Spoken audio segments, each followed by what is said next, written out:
Yes, quite. Where is Commander Andrews? Is she indeed busy, as we suspect, getting rid of Councillor Tannenbaum? Since it was somebody's job to swap the ship's signage around in order to make sure any shapeshifters weren't actually able to tell their way around the ship, we have to assume that somebody surreptitiously swapped the airlock sign for this way to the mess hall. Would explain why night shifters renamed themselves night shifters. It would also explain why night shift keeps turning up to the mess hall in full EVA.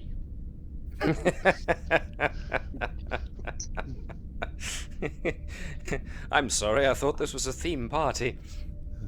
I've told you before, don't text shame. We'll get started as soon as Webby gets to us. Everybody else currently logged in okay? Yep. Everybody in Video Ninja okay? How? No, I've been here the whole time. My mic's just been slightly disconnected. Yeah, the only person we are missing is John. Matt, just to let you know, I can't seem to move my token. That's because the case. It's paused. Oh, Yeah, is Q frozen time again? I have been frozen saying time. is that yes, if you know, I did say that. Have you noticed that Tannenbaum is missing from the bridge? Yeah. Well, I did another actually note- put her token there. Missing. On an unrelated note, Commander, after Tannenbaum went vision, I do appreciate the fertilizer you delivered to me for my plants out of nowhere.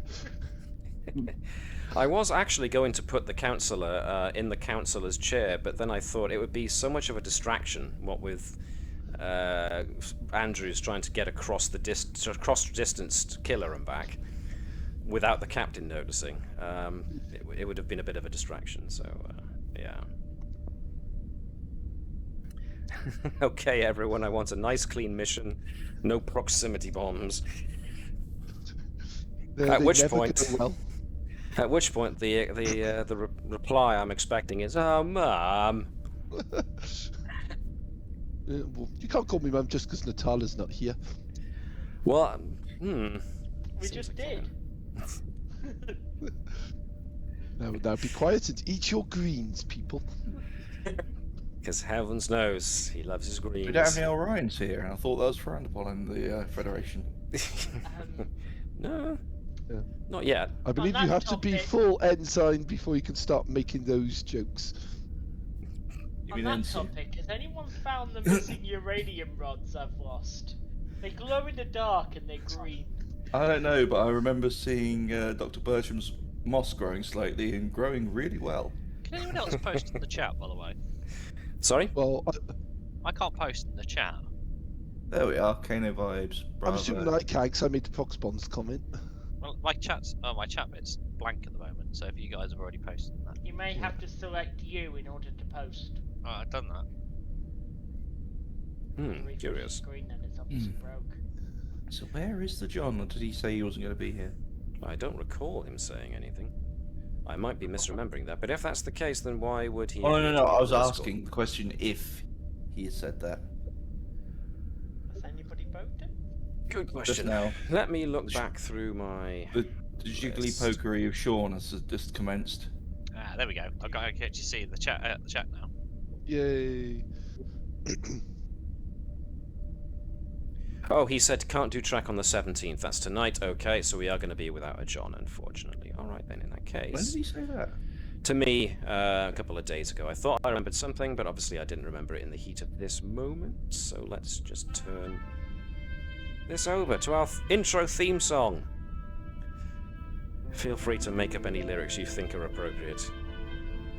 You really don't want that. No, actually, maybe I shouldn't.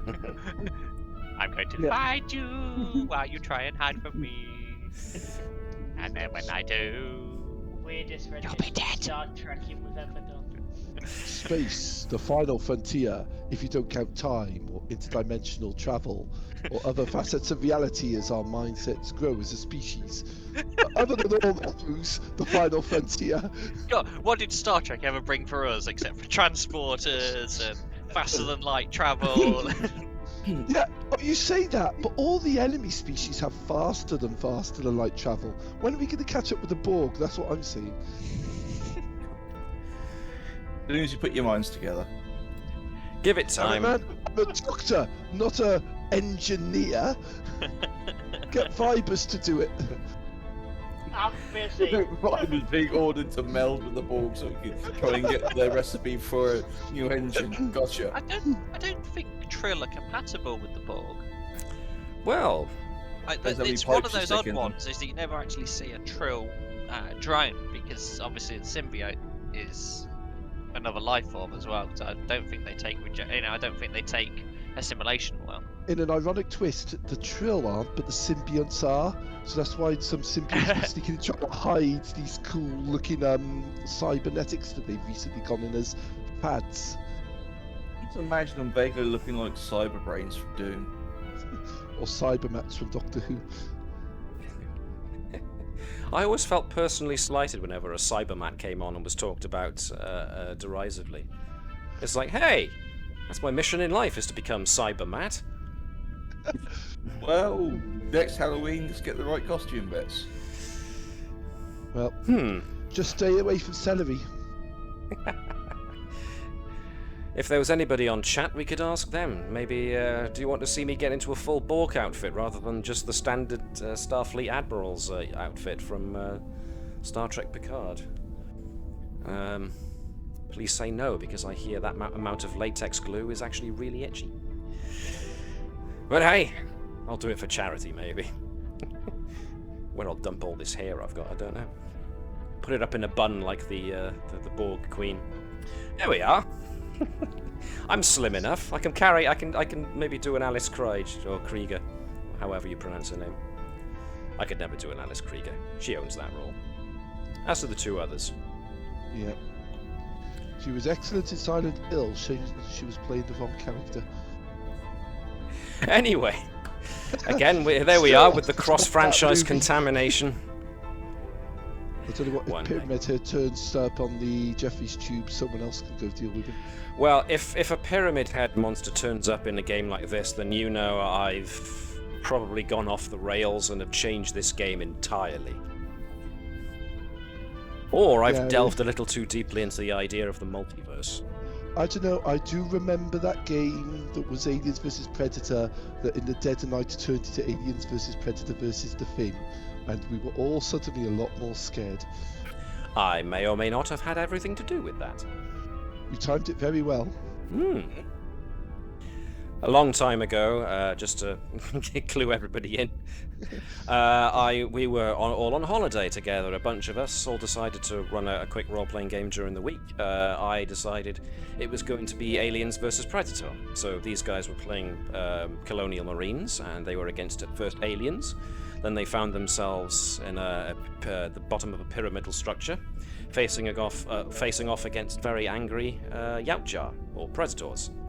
And it turns out it wasn't the aliens that the Predators were afraid of. In fact, an alien queen even telepathically communicated with a member of the Marines and said, "There's something down here that even we fear."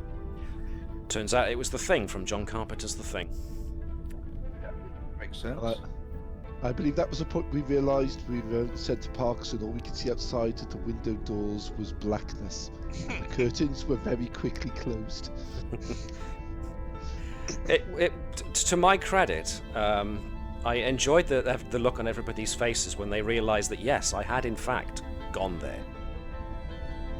I'm not saying I was scared, but that moment all I'll say is that moment with the emergency resuscitation has scarred me for life. Anyway, talking about my past misadventures is not getting us any closer to starting our game tonight, which is the further adventures, or misadventures, depending on how you look at it, of the crew of the USS Navis. So we are 9 minutes in, and only now am I saying welcome along to the next episode. But it's all worth it in the end. So yeah, thanks for coming along, everybody, and I hope we're all ready for an interesting little delve into this poor man's version of Star Trek. So, Oh! Alright, fine. Last time you get us playing your campaign. Don't worry, you're paying him to tell you that. I know. Paying for the privilege of insults. I was going more along the lines that it was more of a self-depreciative. This is a poor excuse for a Star Trek episode, so I was more going along with Still better than self-depreciation Discovery. rather than accusation, but You're putting okay, that if you out. want to go that way. I'm British and Welsh and have a low self-esteem, so I was going more for the idea of self-depreciation rather than outright attacking everybody else, so okay. Hey, I apologise we if that don't was like the case. Don't do it better than Discovery. we don't like the Welsh claiming that they're British. Yeah, this is a strong country. Don't want the weakness. We don't need the weakness. We tried to get rid of you a long time ago. It didn't work properly. No, it really didn't. Now all You we went- need is the new Scottish border north of Birmingham. And we're all sorted. Before I get In dragged, Scotland. or before I get you dragged into that particular discussion, let's quickly swerve away from that tangent and delve into why we're actually here. We call the station New Scotland now. The downfall of the tea corporations, yes indeed. It's just this is Scotland Station. I'll have a tea and just Iron Brew comes out. I'll have a Romulan ale Iron Brew. What's that? Scotch. It has to be kind of orange, just like Scotch eggs. Like, it has to represent a mini sum, so they don't see this real. Oh, one. that's made from piss and girders. It's Iron Brew. At which and point the we ship. have now isolated any and every Scottish person who may or Yes. may not tune in to I our like feed I, in. I Well, like I Iron thought Brew. you did automatically. We I put was the just gonna say- battleship in the deep fryer and now it's covered in breadcrumbs. For all our Scottish viewers, the Welsh contingent of USS Navis apologises for our crude English counterparts. We're big fans of Iron Brew, like, especially if they're open for sponsorship. Yeah, I generally drink copious amounts of Iron Brew. Iron Brew. I love a good One Iron day with the orange Starfleet uniform with like Iron Brew sash. Poor Jan is just here listening to us all dig ourselves further into a hole, and he's there going, wow, is this what it's really like? Jan, quick, say something to insult the South Africans. Let's not. Look, there's only one race that we could be racist against without reprisal, and that's those bloody Vulcans. Damn the Vulcans. Yeah. Funny you should say that, and we'll get to that later. Oh god, there's a Damn Vulcan it. on board. No. In any case, quick summary of what we went through last week, which was that there was a new crew member brought aboard the Navis, which was the new counselor. To say that her introduction to the crew was interesting would be underselling it. Different members of the crew have had different responses. Excuse me. Some of them good, some of them bad, some of them indifferent, some of them reasonable, and some others plain calling for murder. But moving on from that, the crew have become aware that they are now to be under the direct operation of Admiral Barney Stoker, who has apparently come to the crew of the Navis, and specifically the crew of the Navis, with something of a strange proposition, or mission statement, should be more likely. Admiral Barney Stoker believes that there is something to these ancient civilizations that have been cropping up in the evidence of ancient civilizations cropping up in the Shackleton Expanse, which on 2 instances the crew of the Navis have come across.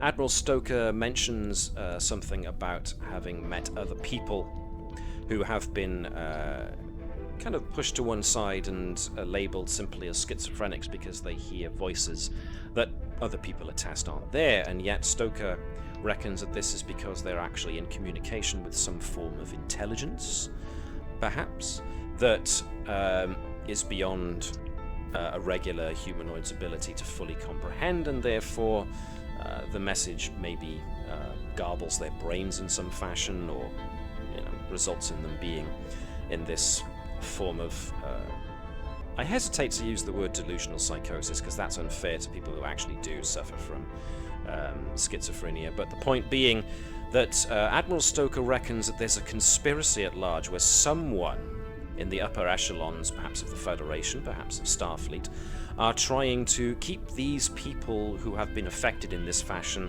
kind of locked away and just labeled as schizophrenics as an easy way of just putting them off to one corner rather than having to deal with it. So Admiral Stoker has now inserted herself as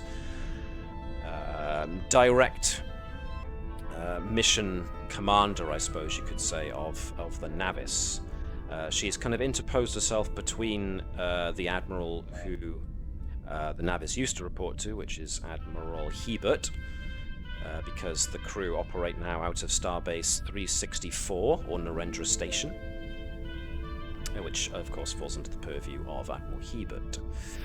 So the crew have been unsure what to make of all this, but for now, as has been rightly pointed out, this is a mission from a high-ranking admiral, so they're going to have to play their cards pretty close to their chest at the moment and just kind of play along, I believe, was the overall opinion as of last time.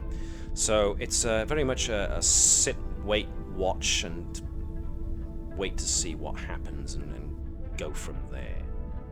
So, before we actually get stuck into tonight's episode, is there anything else anybody wanted to mention, or any questions that anybody wanted to ask, any clarifications, or whatnot before we move on? Did anything come of what I sent you? Ooh, which was... Remind me. Or is that something that you didn't want to mention? Was that in regards to just writing her up? And the second line of that. You're going to have to remind me, I'm sorry, I've completely... That I recommend that she is demoted for her blatant disregard for crew safety, because she effectively put several lives at risk for her own personal gain. In that case, if someone was locked in the Jeffries tube when a level 5 investigation, ship-wide analysis kicked in, etc., they could have been trapped in there and indefinitely. Ah, yes. For those who weren't here last week, there was a Tannenbaum hacked the ship's computer and initiated a... what do we call it? The thing level where... 5 security, It was a diagnostic, that was it. It was a high-level computer diagnostic which essentially shut down all the doors on the ship. Confined everybody to there. So, yes, the XO, Commander Andrews, has not taken very well to this, and absolutely, you can file a report. The captain is more than willing to file an official report, and this has, to her knowledge, gone off to Admiral Stoker, who hasn't sent any kind of reply back as of yet. It seems that the Councillor, on first impressions, you reckon that the Councillor was working for Tannenbaum. Sorry, the other way around. Tannenbaum was working for the Admiral in order to try and assess your suitability for the mission statement she was going to give you. So, okay, so if that's going to be the case, then there's potentially going to be a complaint submitted about Admiral Stoker and her method of investigation of the ship's crew, because she endangered all of our lives for no actual reason. Yay. Which, again, the captain is more than willing to file, and she says she will seriously consider having a word with Admiral Hebert in order to address this issue. So the captain's very much backing up her first officer in this regard. The captain does not seem to like Tannenbaum or her methods either. So, anything else anybody wants to get off their chest? That my engineers have been given a hearty well done for finishing all of their analyses and checks and safety checks after all this has been done. Mm-hmm.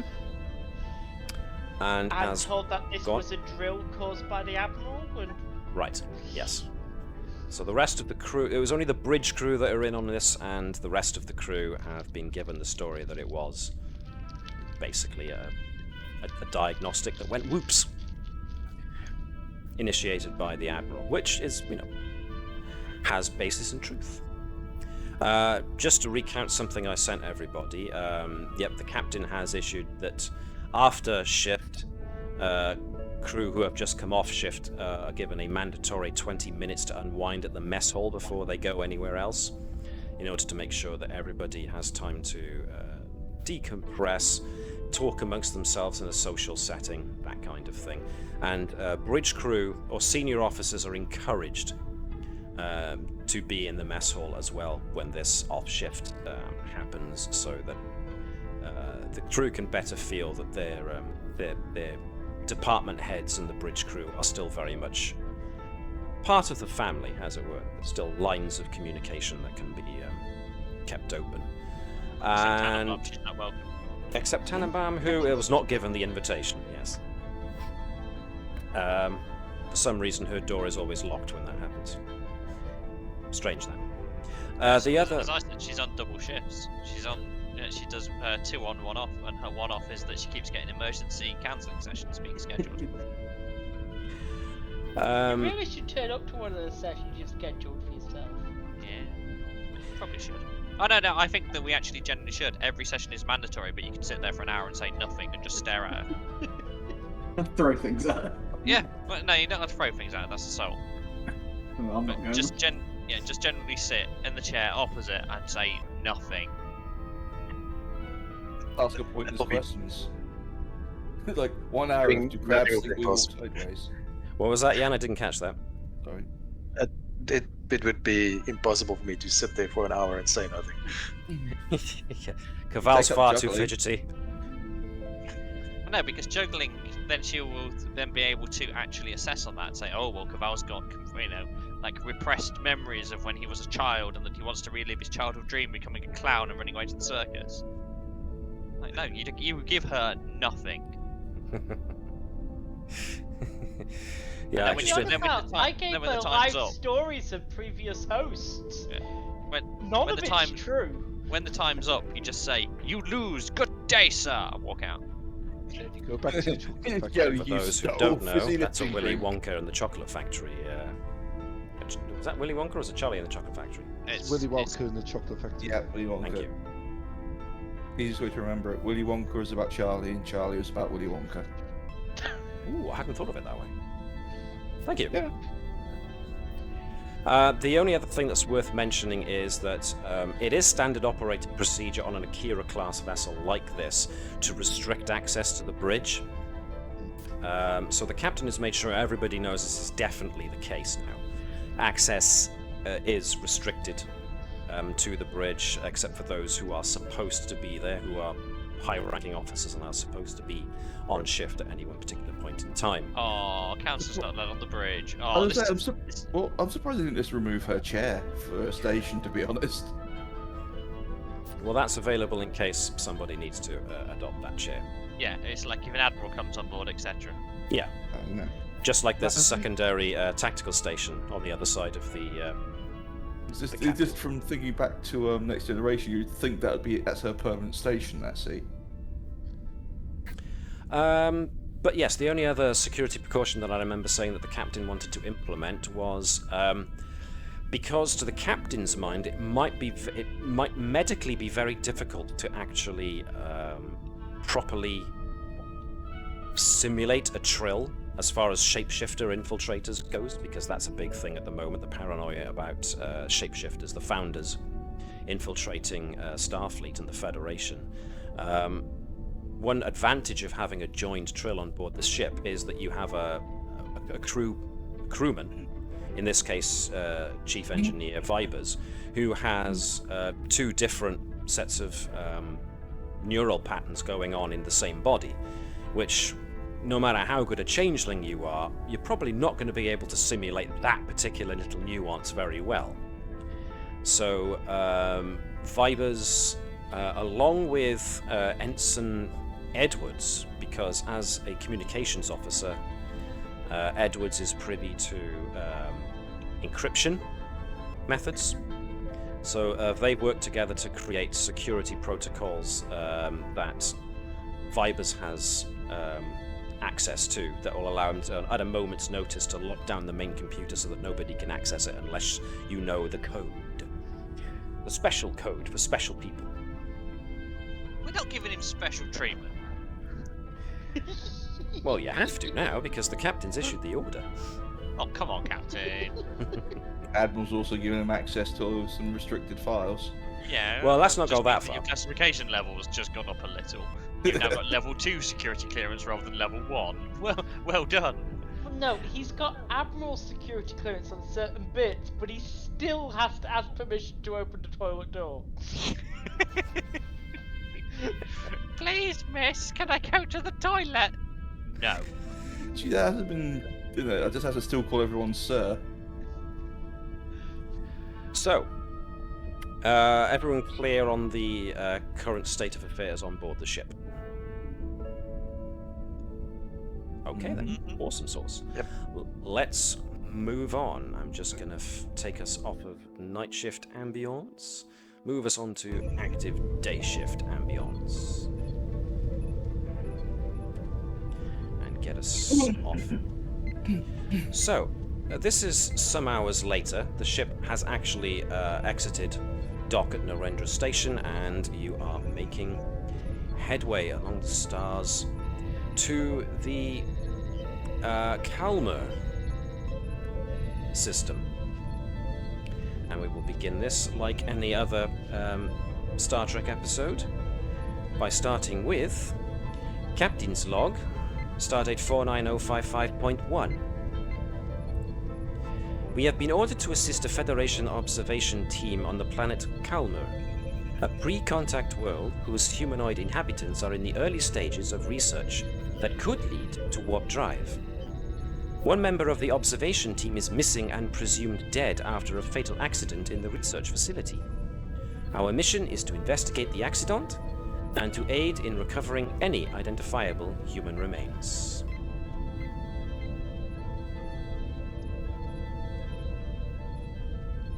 So, we're going to switch momentarily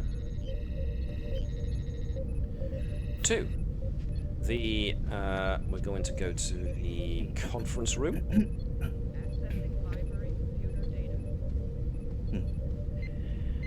So, let me take this off and pause for a moment. Where the captain has asked you all to attend in regards to this new mission briefing, and has just brought up information on the view panel so that you can all see the basic layout of the Kalmur system. And she sits down in her chair as she continues her mission briefing for the bridge crew. Now, the exact nature of this accident at the present moment in time is not entirely known. Apparently, a ensign... Ooh, this is Matt forgetting names. Oh dear, that's not very professional, is it? Ensign Tajin, who is one of the only 2 Starfleet members on the observation post. She sent a message to Starfleet alerting command to the accident, but she also alluded that she believes that the observation post head, a Dr. Norsan Gur, may very well be indirectly responsible for the death of the only other Starfleet member there, a Lieutenant Ricardo Lee. Questions? Or thoughts? Evidence? So There's a far, suspect. as far as I know, we don't have any, which is why we're being sent to investigate. Curiously enough, the Ensign Tajin's... have I got that name right? Ensign Tajin's message was very brief. She didn't give us many details, apparently. Do we know what the nature of the accident was? Something to do with an experiment. Perhaps in the nature of some form of propulsion system. It's not exactly clear. They are a pre-warp civilization, therefore it's entirely possible that they could be experimenting with faster-than-light travel.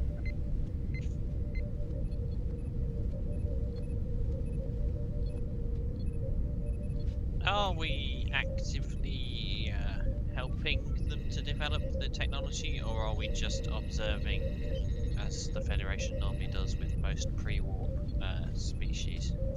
Good point, number one. Of course, our primary concern here must be the Prime Directive. Now, as far as I'm aware, this observation post on Kalmur was supposed to be just that, an observation post. How an accident with the natives conducting some kind of experiment has resulted in the death of a Starfleet officer, or a Starfleet officer going missing, is worrying, or at the very least concerning. They are a pre-warp civilization, and therefore the Prime Directive applies. Do we have physical description of the race? Anything that we should be aware of? That's The captain types some commands into the pad that's built into the conference table, and she brings up a schematic of the planet, Kalmur, the third planet in its system, and next to that is a like a wireframe layout of a humanoid with very definite canine and vulpine leanings. So they're like humanoid foxes or canines. These are the Kalmuri, as far as we've been given data. As far as, well, the information we have, they seem to be a fairly benevolent race, but of course we won't know for certain until we get down. Any other questions, observations? Ideas? Okay. Is there scope that we might have to actually interact with the people? And if that's the case, given the Prime Directive applies, might it be an idea to put in the protocols we put in the past for keeping ourselves inconspicuous with temporary modifications to visual form? Agreed. Definitely, Doctor. I would have to lean in the direction of covert action where we can.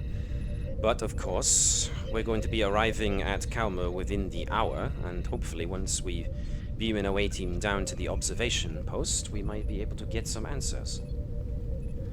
We'll find out where we stand from there, as far as having to genetically modify our away team in order to appear Kalmuri. In that regard, number one, I want you to assemble an away team. Since you have previous experience with security issues, and if we are dealing with a missing, if not dead, Starfleet officer, then this definitely falls under security. I trust you to put together the best team you can. If there are no further questions or observations. Very well.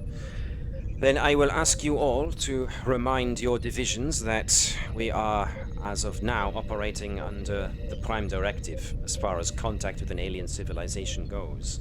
So make sure that all your various departments are aware of the protocols involved. But EXO, make sure that we at least have someone who has access to first contact protocols ready and able, just in case things go interesting. Natala and Nova, as soon as we get within the Kalmuri system, I'm going to need you to perform sensor scans of the system in order to properly judge the technological level of the Kalmuri, so that we know exactly how to place ourselves in orbit of the planet. Lieutenant Thazanan will be able to make a more educated appraisal of how we're going to achieve orbital status of the ship over the planet once you have that information. Until then, well, EXO, I leave this up to you. I unfortunately have to remain with this ship. Dismissed for now. Back to the bridge. Unless people want to discuss it here in the conference room. Yep, okay, I'm gonna flow us back to the bridge for the moment then. So, Dr. Bertram will head back to sick bay and make preparations in case he needs to do those modifications. okay. So, as much as I've said that the captain is leaving it up to the first officer, Exo Andrews, Webby's character, to determine who goes on the away team, this is open to the entire player group. So, I'm going to pick a bunch of ensigns from deck 21. This is your Well- first away mission. You're dealing with Let's, first contact protocol. let's go over quickly who we have as supporting characters, because something I entirely forgot was that Captain Ducasse actually has a talent which allows the ship to have one more crew support member on the ship. The ship usually has a limit of the amount of supporting characters that can be played or given out, equal to the ship's scale, which in this case is 5. But the captain adds one more, which allows it to go up to 6.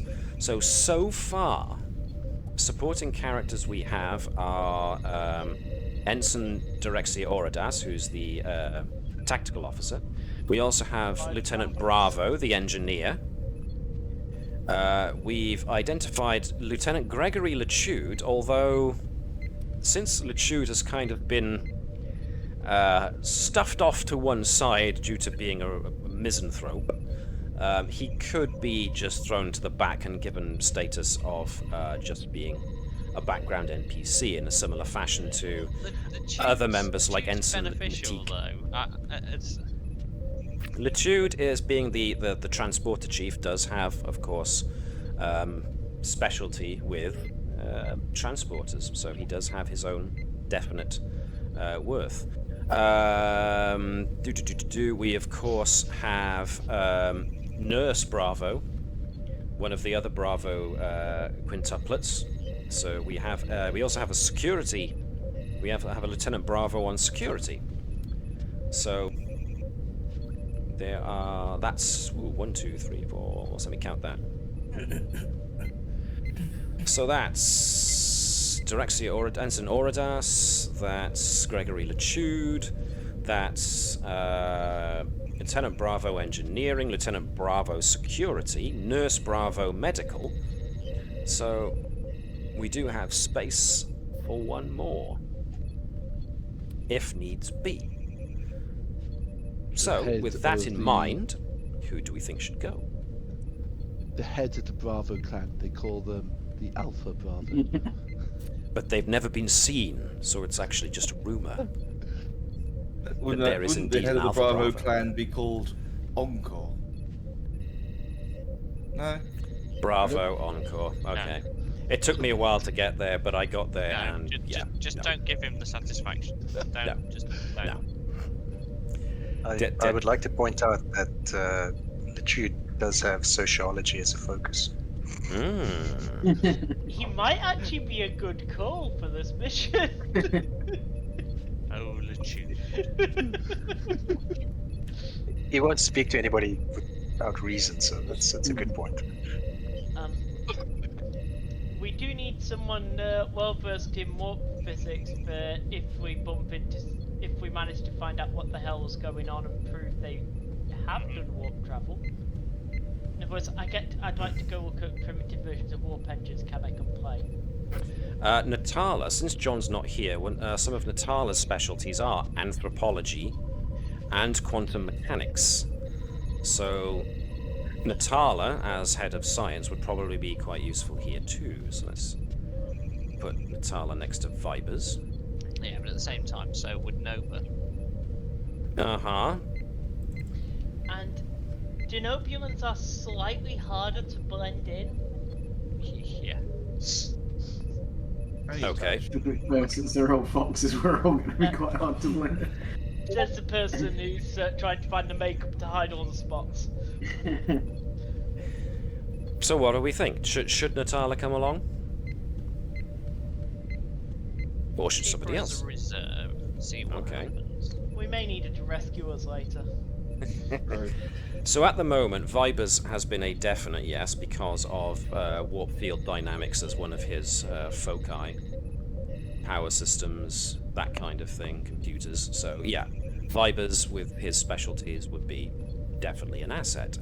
Now I hasten to remind you this is possibly an investigation into the missing, if not presumed dead, nature. So somebody from medical would probably be a good idea. I was going to say I do. Edwards does actually have cultural studies and said Yes, indeed, and has Xenolinguistics. xenolinguistics as well. So and cultural studies. So yeah, everything about Edwards would suggest he would be a good fit for this mission too. I've Yes. got xenobiology if we're talking about xeno stuff. Yeah, so that's definitely Bertram too. So those are two other very good suggestions. Yes? Yep, okay, so Bertram and Edwards. So that's 3 out of 6. Who else do we reckon? I mean, yeah, it was pointed out, Nova. Is Andrews coming with us? Well, Andrews is going to have to because she was given, command of the mission. So, So that'd be 4. Nova does have infiltration and tinkering and technology. So, tinkering with technology. So, Nova would herself be another good fit for this kind of mission, I would suggest. Do we know if the pre-warp civilization are quite aggressive? No, but it's not mentioned that they are in the small amount of information that has that you do have access to. I think we need another security personnel Yes. for sort of the investigation and that kind of skill set. Okay, because obviously Keval's skill sets don't really lend themselves to an investigation kind of thing. So it would be perfectly fine, in my opinion, to have to keep Jan in on the loop. To give him the Lieutenant Bravo of security. We always leave Keval. He's gonna steer the ship. He's too valuable to lose. The rest of us are expendable. It leaves the ship and the whole thing just plows straight into the ground like a dart. Part of the ship, part of the... Nobody flies it like me. Well, exactly. It would be heresy to believe otherwise. Shaun, Alex, Webby. So in the half hour that we were locked in the mess hall in last week's session, the ship ended up crashing through, without Keval, ended up crashing through 17 destroyed planets, 13 asteroid belts, and 2 black holes. Which was really clever since we're in space dock. I know, that's how needed he is. No one else can fly the ship, even when it's solar. Lutude is no longer allowed near the helm. Yeah, I'm wondering when Andrews is going to tell us where he found out Lutude was while we were all locked up. Making more copies. So, what do we reckon? Do we reckon we are bringing Lutude, or are we bringing Natala, or are we bringing someone else entirely? Part of me wants to bring it for drama just because Andrews will hate every moment of it.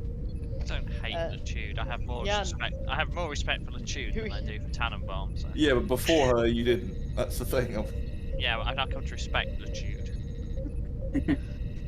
Just agree with his opinion about people. Yeah. So what do we think? Bring Lutude? Yeah. Wow, okay then. And now John's going to be romance starts ecstatic. between him It's and so Andrews can get him killed. We don't know do we know sort of the conditions on the planet, whether there would be anything that would interfere with transporters? Or do we even know what kind of air travel they might have? In which case it would be a good idea to see if we can modify one of our shuttlecraft to maybe blend in case we need some kind of emergency shuttle Extraction, operation. yeah. Good point. At the moment, you don't know, and that's another reason for beaming down to the observation post would be to get the needed data. This observation team wasn't very observant, were they? Well, it seems to be more a case of the observations are still ongoing, and they would have submitted a report eventually on this otherwise potentially unremarkable. Well, not unremarkable, but you know, this might not have been missed. The information might not have been missed if they'd have just been allowed to carry out their study as per normal and nothing had happened in order to bring attention, and then eventually the information would have filtered back to Starfleet. So it's entirely possible their investigations are still ongoing and they don't want to submit bits and pieces. You do know that the woman in charge of the observation post is a civilian, so there's that. So you're not dealing with someone who answers to Starfleet chain of command, as such. Well, you should ask for the personnel file on those manning the outpost, so we have an idea of what to expect from each of them. Okay, well, that probably is something that can be brought up if you want to know who you're dealing with. Yeah, that's useful prep work. Okay, so what you do have is that, let me see. The lady in charge is, let me see. She is a Katulan, and her name is Dr. Norsan Gur. Katulans are have been members of the Federation since the time of Kirk, and they're basic humanoids, but they're known to have crazy hair that tends to be in shades of pinks or purples, and extraordinarily bushy eyebrows. Sociologically, they're very typical of most Federation member races. The only other remarkable thing about Katulans is that they seem to have a variation on the Vulcan nerve pinch, which they do by being able to press their thumbs to either side of somebody's neck, and it somehow causes them to be knocked out in an instant. So that's the only other remarkable thing about Katulans.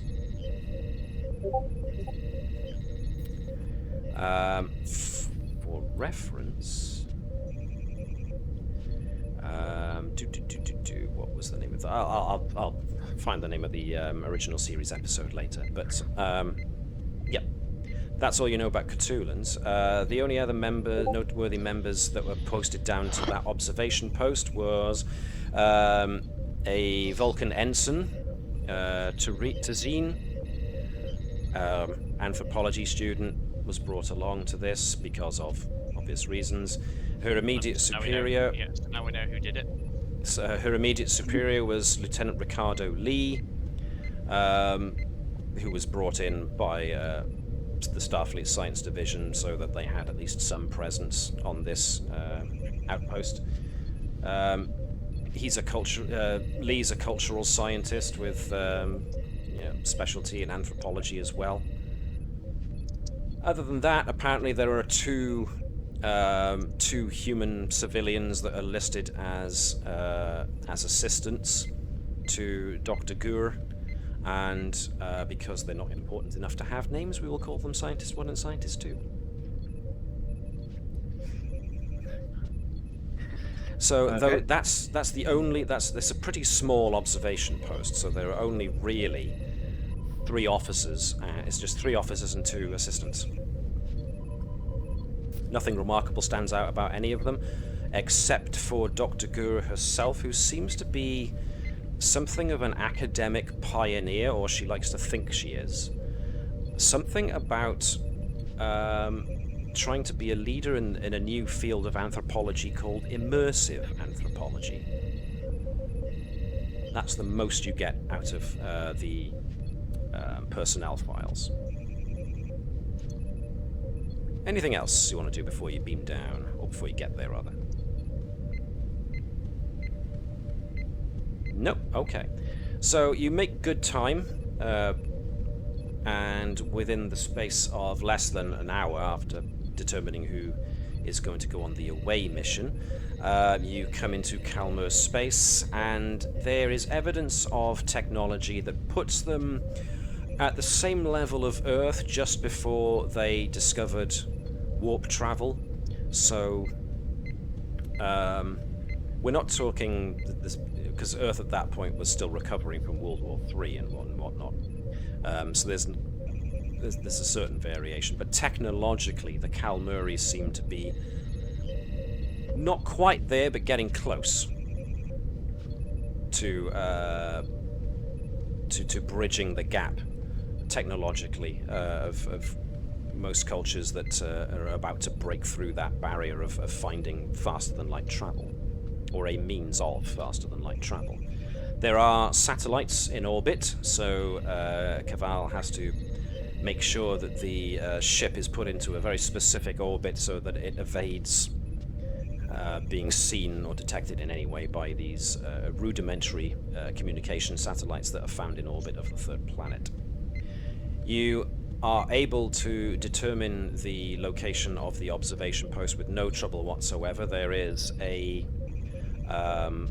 there's like a coded transmission, like a ping, that's very faint, but it's coming in over Starfleet communication channels. That's too faint for, or too. It can easily be dismissed as kind of like background noise by those civilizations with less technological know-how than most member states of the Federation, but to your senses it's a very obvious like sensor ping of to let you know that there's an outpost.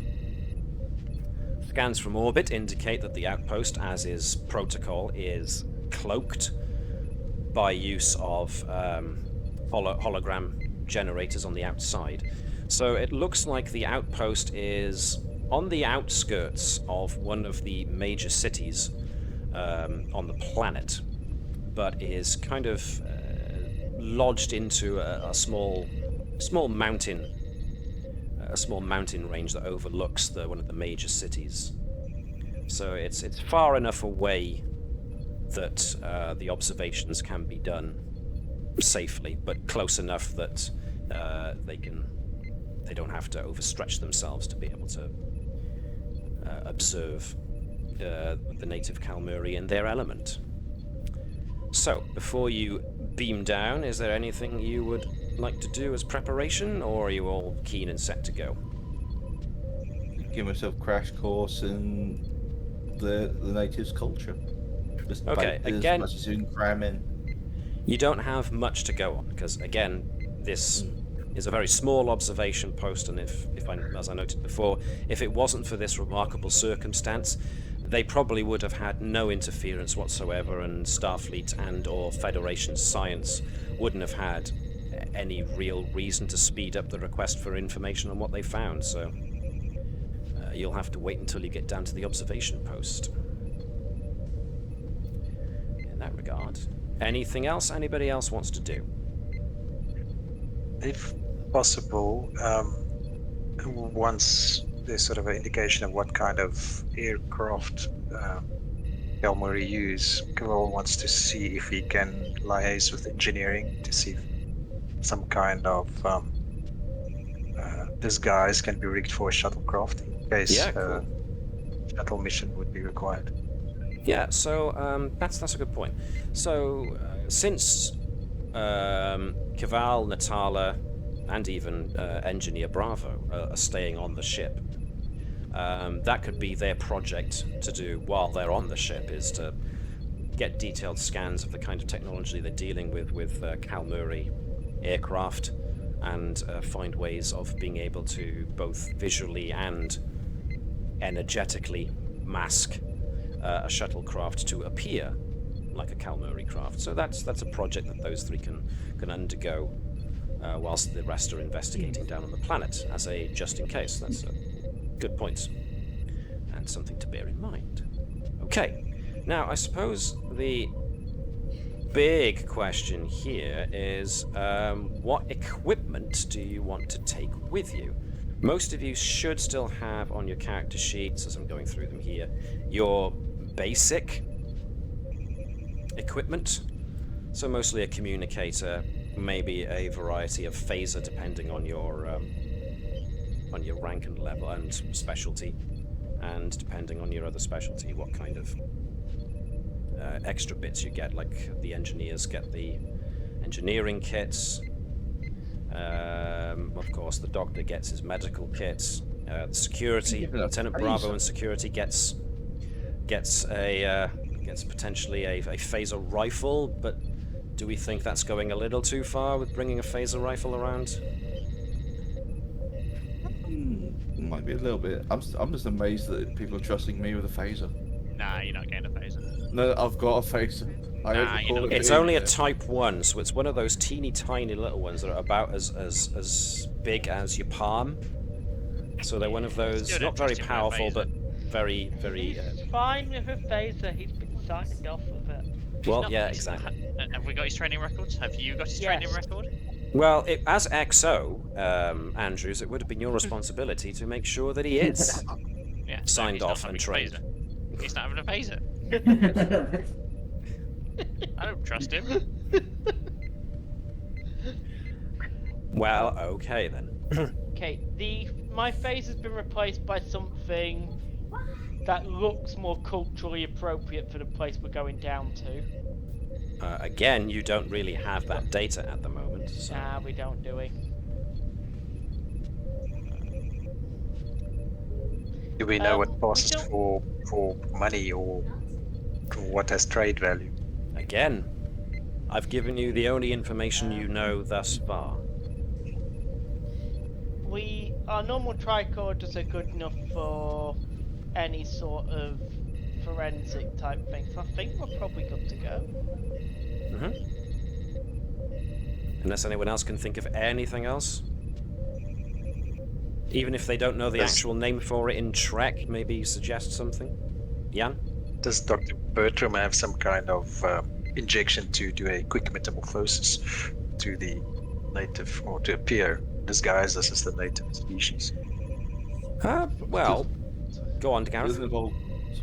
I did say that I'd spent the time in sickbay setting up if needed, but Yeah. From what I remember the show, it wasn't a quick injection. You basically had to get on the bed and have the computer do its light show on you. Yeah. So you don't have the DNA code you need to know what the Kalmuri are like. But you will have, since you did say that you made sure to prepare, you've got everybody's medical records on file. Most of those going down a human or as damned well near to human, since two of them are betazoids. Yeah. And you've got one joined trill, so you can compensate. Obviously, you've got injections for the humans, including yourself, which is the majority of the away team, but you've also got one set aside for the betazoids and one set aside for Vibers, the only trill.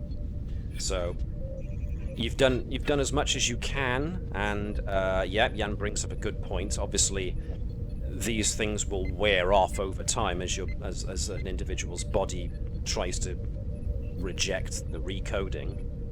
So it'll be up to the Doctor to try and find ways to monitor and maintain any disguises if you decide to go with disguises. So, okay, noted. Anything else? So we'll just assume that the Doctor has that equipment ready in his medical kit. I think we just have to make sure we also take very concealing clothing, long coats, cloaks, if that's appropriate. Mm-hmm. So anything that looks generic enough to allow you to hide most of your physical features, kind of thing. I think we'll figure that stuff out when we get to the outpost. They'll have more details of what people look like and we're here. Right, so I've just found something that might be beneficial to the Doctor, a detronal scanner. That's going in your list of equipment. Is there a portable replicator, or would that be at the outpost anyway? You would imagine the outpost would have its own replicator, yes. But as for a portable type of thing, let's see. I've got holographic imager. Lenses, personal force fields. Nothing that suggests that that's because with replicators you need a pretty strong power energy. source. You need the replicator gel, which is like an inert type of matter ready to be reconstituted into something else. It's a replicator's a pretty good job. Sounds useful. Holographic Make a imager. wall appear to make us hide. Who Sounds fun. fancies that? I guess I'll take that as team science. Holographic imager. There you go. Anything else? Detronal scanner. Let's see. Chronometer. Body armor. Anti-grav sled. Emergency surgical kit. Nah, not really. Engineering toolkit. Holographic imager. Hyperspray. Laser scalpel. Mass spectrometer. Sample material. Break it down. Provide an amount of detail about the matter making it up.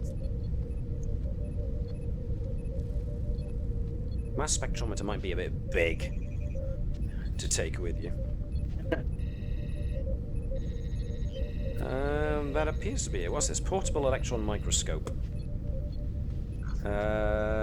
Capable of scanning and imaging objects as small as atomic nuclei, regardless of subatomic particle.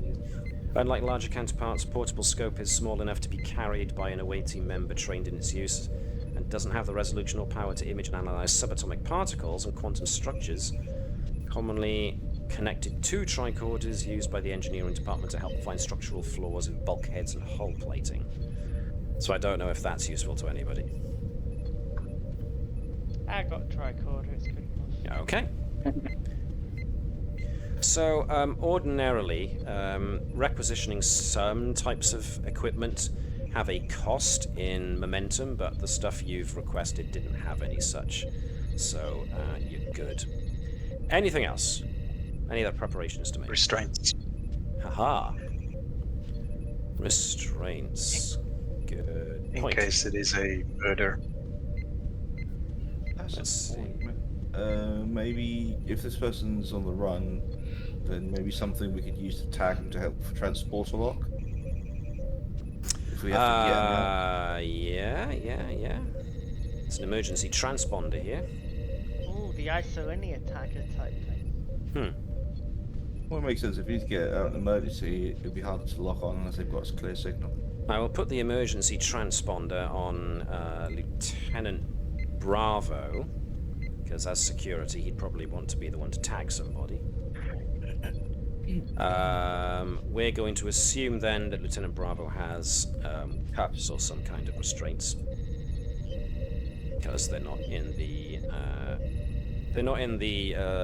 rule book list of equipment, but they're pretty easy to replicate. So, you'd have no trouble getting a bunch of manacles. Is that all you hamstring someone? Steady now. Hamstring. All of a sudden, the away team have got knives, and they're just ready to slash tendons and whatnot. We're all just going down full machete and burning torches. Okay. So, with that in mind, I am just going to quickly see if I can load up the next bit.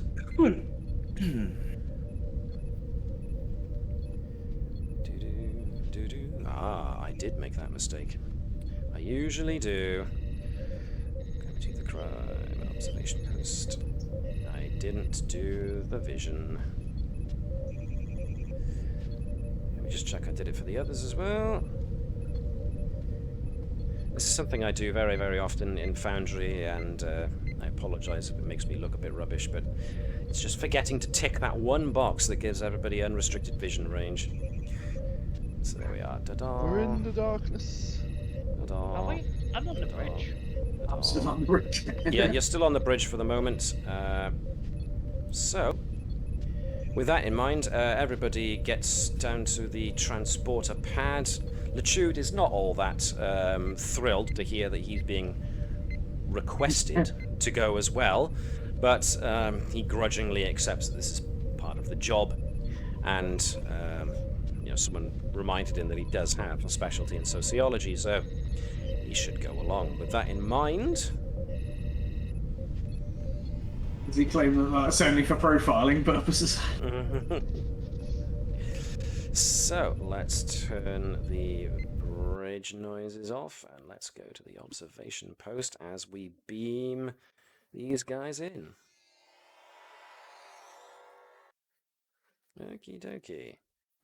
And apparently that's the moment that Sirenscape decided it didn't want to play any sound because, Oh, it's better to that- humiliate me. Give me a moment, I'll be right with you. I just have to reload Sirenscape. Thank you, Sirenscape.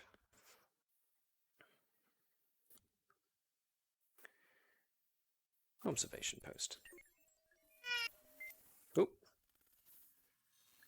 Hello, whoever that was. So, you are transported down to the surface and find yourselves in in a transporter room. And to greet you as you come down, and I'll bring you to the map now. thank you. I was going to say, is that am I the only one still on the bridge?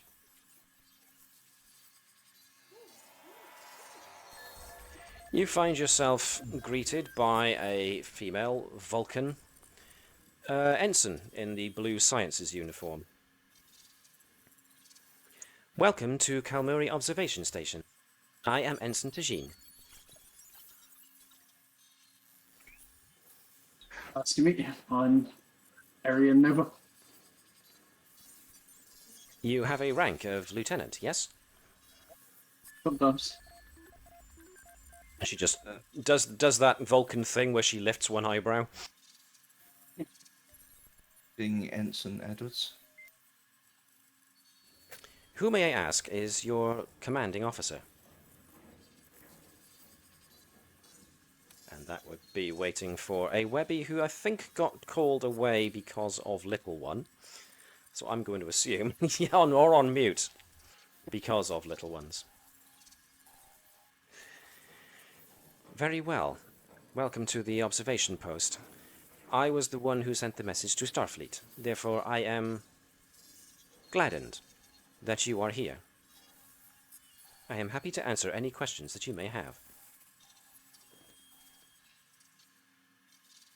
Any questions? Well, one would hope you have questions. Any evidence been collected about the murder? If you are referring to whether or not any physical or biological matter has been claimed from the site of the accident, then the answer to that question would be no, not at present.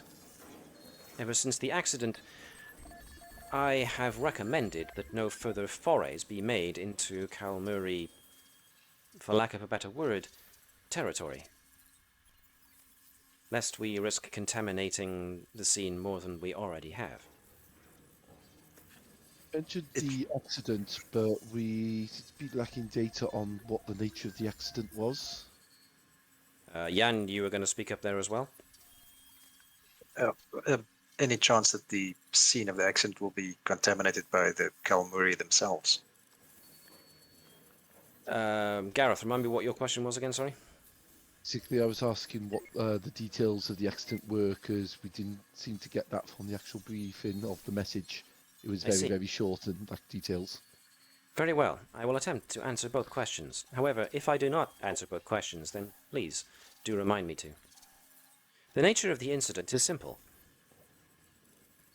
Within the last month, a research institute in the Kalmuri city of Aphios, which is the city not far from this installation, was conducting experiments into artificial gravity. As we know, this is a crucial first step into developing faster-than-light travel. The institution in question, where the experiment was taking place, was being observed by Lieutenant Lee at the time of the experiment. Lieutenant Lee was in disguise as a member of a sister academic institution and was apparently inside of the test chamber when the gravity device was activated. Some form of malfunction of the experimental gravity device occurred, and all within the laboratory are presumed dead after the gravity device crushed everybody inside. The scene of the crime has been reported to Kalmuri authorities, so I am led to believe. I do not believe, however, that any actual forensic investigation of the site has yet been committed, since the act itself happened only yesterday. To try to retrieve your colleague's body before they have a chance to do an autopsy and work out he's not local. Indeed, that would be the most logical course of action. However, I hasten to note that the Prime Directive also applies here. There are numerous concerns that have prevented me from reaching a definitive course of action, which was why I requested assistance. That, and I believe I know who is responsible for Lieutenant Lee's death, at least in an indirect sense. I believe Dr. Gur is responsible for Lieutenant Lee's death. What makes you believe this? Against Lieutenant Lee's advice, she insisted on having someone of our number within the test chamber in order to experience, as she calls it, immersive anthropology, up close and personal. Lieutenant Lee voiced his objections, but he was overruled.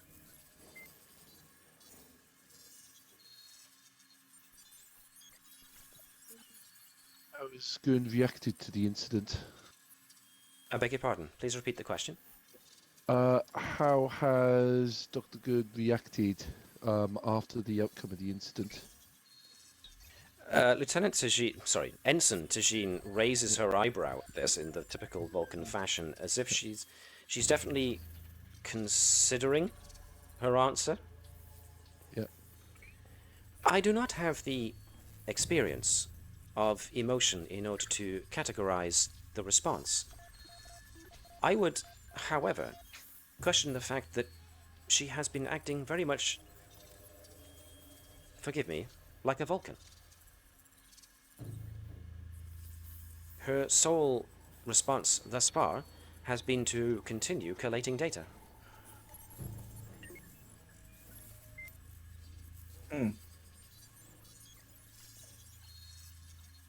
May I help you in any other fashion? Sorry, go on, Shaun. So you mentioned that you had access to disguises to get up close. Yes, Do you still have that capability? we do. As you are no doubt aware, Kalmuri physiology is somewhat unique. Notwithstanding the minor DNA alterations, for the most part it is the outward appearance of Kalmuri that has proved somewhat challenging to endure. It has required anyone going in undercover to adopt a rather extensive use of prosthetics. I noticed that one of your number is a doctor. We have full files on the nature of the required replicatable disguises necessary in order to adopt an outwardly Kalmuri appearance. Oh, sorry, Matt, did you ask that as a question or was that a statement? There was a statement. Right. I've made preparations, but our briefing and information was lacking on the very specifics of the culture and the people, particularly the DNA sequences needed to complete the disguise on our part. It would be my pleasure, I believe is the word, to show you the files we have thus far collated. The Kalmuri are, for the most part, an inquisitive species, and not innately warlike. They are curious by nature, which no doubt is what has led them down this particular path of scientific evolution. They are, however, not yet as advanced or evolved as many of our cultures have become. Therefore, they are separated via land masses, and therefore their cultures between different land masses do vary to small to moderate amounts. The atmosphere is entirely breathable as a Class M planet, and the temperatures are tolerable.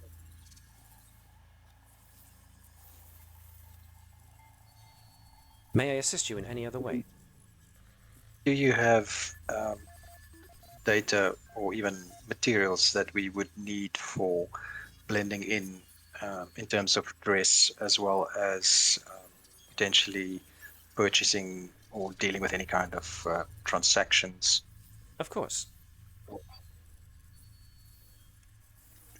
Give me just a Doctor. second. Yeah. Yeah, go on.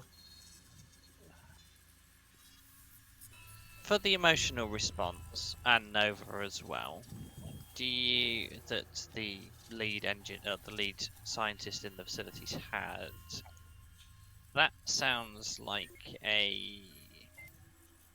some level of PTSD or emotional disconnect to try and cope with the situation that's gone on. If she's, well, I'd assumed that your chief operational officer was quite sociable, quite... In regards to his sociability, Lieutenant Lee was, I believe, No, I'm I'm talking about the main person now, sorry. Can't remember her name. the doctor. Yes. Dr. Gurr appears to be somewhat divisive. She is respected, of course, for her natural brilliance. Her civilian aides are, of course, under her direct purview and appear favorable to her method of conducting scientific inquiry. Her direct, immersive methods of investigation are the main points of contention, mostly between Lieutenant Lee and herself. Or rather, I should say, were. Okay, so following on from that, is that before the incident occurred, was she quite emotional? It has not been my observation that she has been overly emotional. It has been, to borrow a human phrase, mostly business as usual.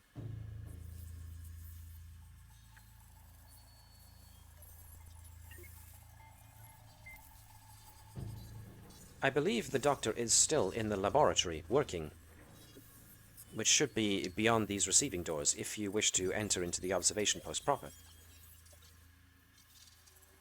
It possibly help to meet her. I beg your pardon? It would possibly help to meet her. Very well. The doctor. If there are no further questions that you wish to ask me before we meet the doctor. Subtly pointing out to Nova is that even though she's Vulcan, are there any underlying emotions that she's trying to suppress further? Ooh, that's gonna be tough. Yeah.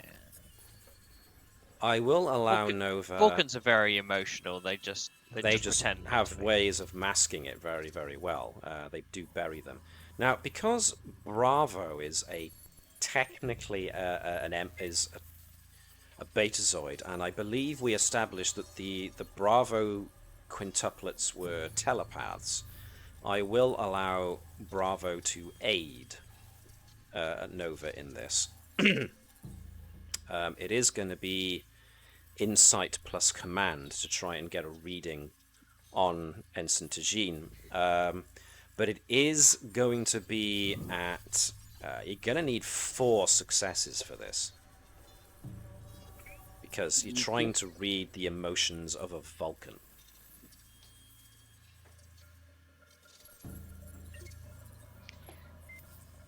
So, Jan, if you want to be Lieutenant Bravo. I guess that's just security officer for the... Yeah. That's... But I don't have anything I can add to this. Looking at my stuff, so straight up. And Yeah. for the assist, that's insight and... Command. Because command Command, tends to draw motivation. more on personality. No motivation. Momentum in. Never mind. 1 success there from Nova, so it's going to be... yeah, since I put the difficulty at 4, unless... Yeah, you don't. So, no. Tajin, being a very typical Vulcan, it's difficult to tell how young a Vulcan is, but she looks reasonably young, plus she's only an ensign, so that doesn't speak to a long lot of experience, but either way, she's a Vulcan in full command of her emotional faculties, and therefore you can't get a reading except for calm, but there is a nudge, an undercurrent of what you would consider concern on the surface. So, but it is just a nudge.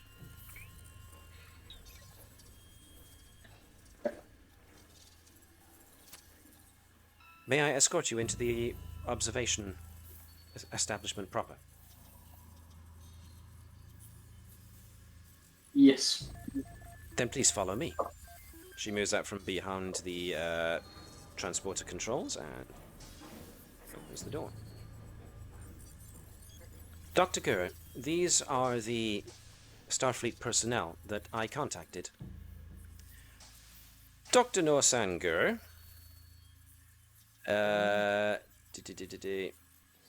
civilian scientist wearing typical civilian scientist garb, so they're very clinical white. We can't see through. You've got 2 doors, Matt.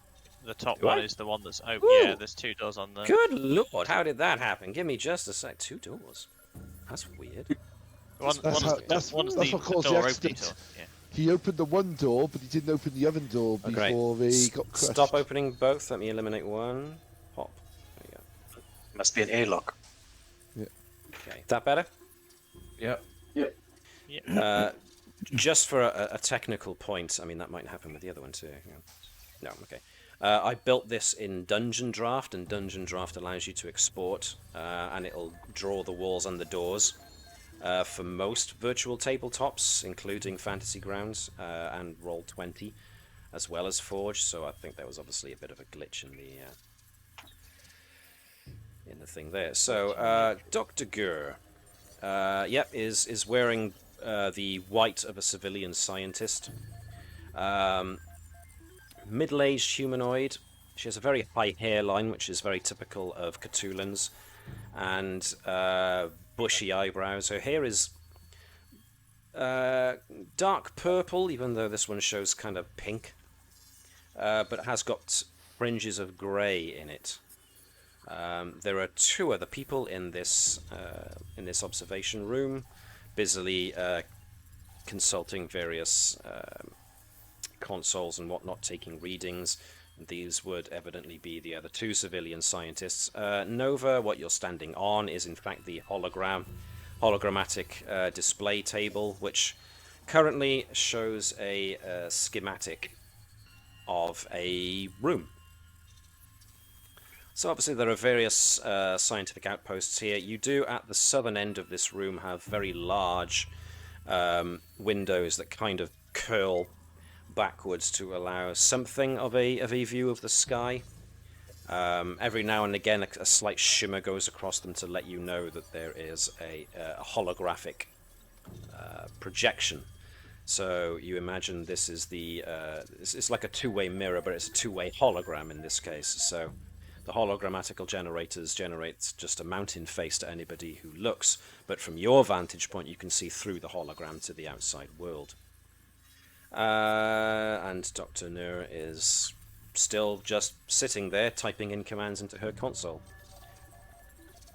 Ensign Tajin kind of leans in towards her and goes, "Doctor, these are the Starfleet personnel." At which point, Dr. Gur just holds up a finger in the ensign's face and goes, wait. And she just keeps typing. And eventually, she comes to a stop. "Right, who am I speaking to?" And then she suddenly notices you're all there, and she just swivels round on her chair to kind of get a look at you all. "Yes, hello, I'm Dr. Gur. Can I help you?" We have been requested to investigate the fatality that occurred within your facility. Yes, and I told the ensign that it was not necessary. We would handle it as best as we were able here, but otherwise we would go on. The fact that you have refused to acknowledge that a fatality occurred and reported it suggests that there is something that was hidden. That's hence why we've been asked to investigate. Oh, I see. Paranoia brought you here. Okay.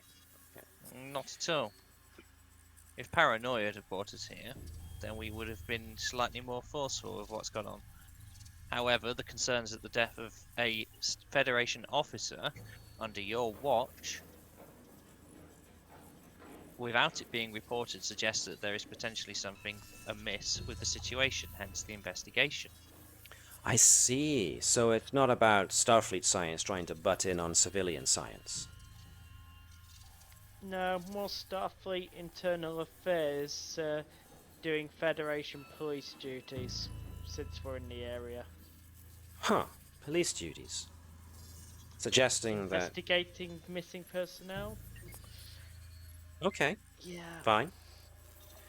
Basically, I asked a member of my personnel to engage in investigation of a potential groundbreaking, well, at least for the Kalmuri, event. And in the true nature of immersive anthropology, I asked one of our staff to be present for that event. Unfortunately, as is the case with most fringe science, there are risks involved, and in this case the risk panned out. And I'm very sorry about that, but with breakthrough science comes risk. Look at yourselves. Right, so hang on. Shaun first, then Jan. So Jan, keep in mind what you're going to ask. Hold on to it. Shaun? Could you explain a little about immersive anthropology for me? Okay. Simple. Look around you. All this technology we have here. You could investigate a dozen or more pre-warp species, and we would be viewing it purely from the standpoint of a culture that has already adopted the anti-gravity drive, the warp drive. We see these things all the time. To us, this is primitive, or it's someone running to catch up with us. It's something we deal with in our everyday lives, and therefore it's commonplace. It's sterile. Immersive anthropology tries to put back the humanoid perspective on science.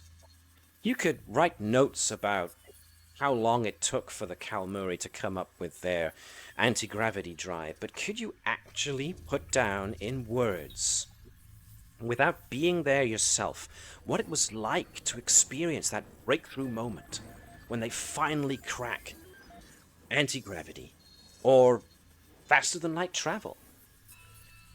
Unless you're a Vulcan, of course, I suppose.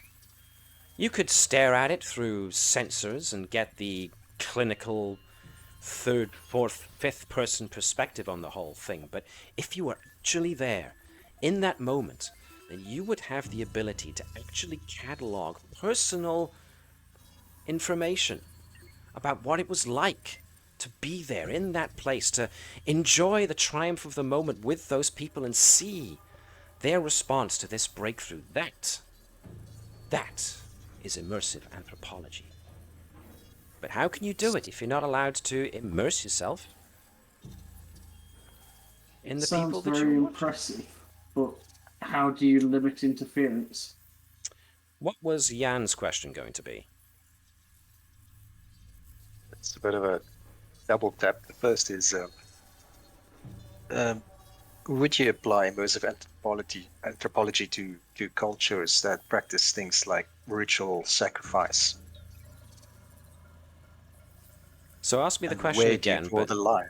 Yeah, where do you want? So, so rephrase that question for me again, just to make sure that I got the gist of it. Would you apply immersive anthropology to cultures culture that that's practice dangerous. ritual? Right, I get you. Yes. And where do you draw the line of when you can use immersive anthropology? Well, of course, there have to be lines of. Otherwise, you'd risk becoming a cannibal yourself or something, yes? Or having to deal with the fact that you've ritualistically killed somebody. There have, I suppose, got to be limits based on what you're personally comfortable with. But I'm not saying you should necessarily be engaging in the very activity in front, but you should at least be present for the moment. Rather than sat behind a safety wall here. I hope that answers the question. Shaun, what was the follow-up question for you? How do you limit interference? Well, one would Because hope that those people who come and join my crew are trained, talented, and scientific individuals who know what it is they're dealing with and are pre-prepared, as any intelligent person should be, especially a scientist, ahead of time. But with our knowledge, we would know, for example, if something was dangerous to do or looked like it was going to turn dangerous, so surely you would react to that. Of course, and your reaction would be something to preserve. You'd be present for their reactions too. Very simple, really, when you think about it, and innovative. It turns it from something clinical to something that future generations could pick up and enjoy. They could maybe even feel the moment of discovery just like these people did, by having that emotional connection. So,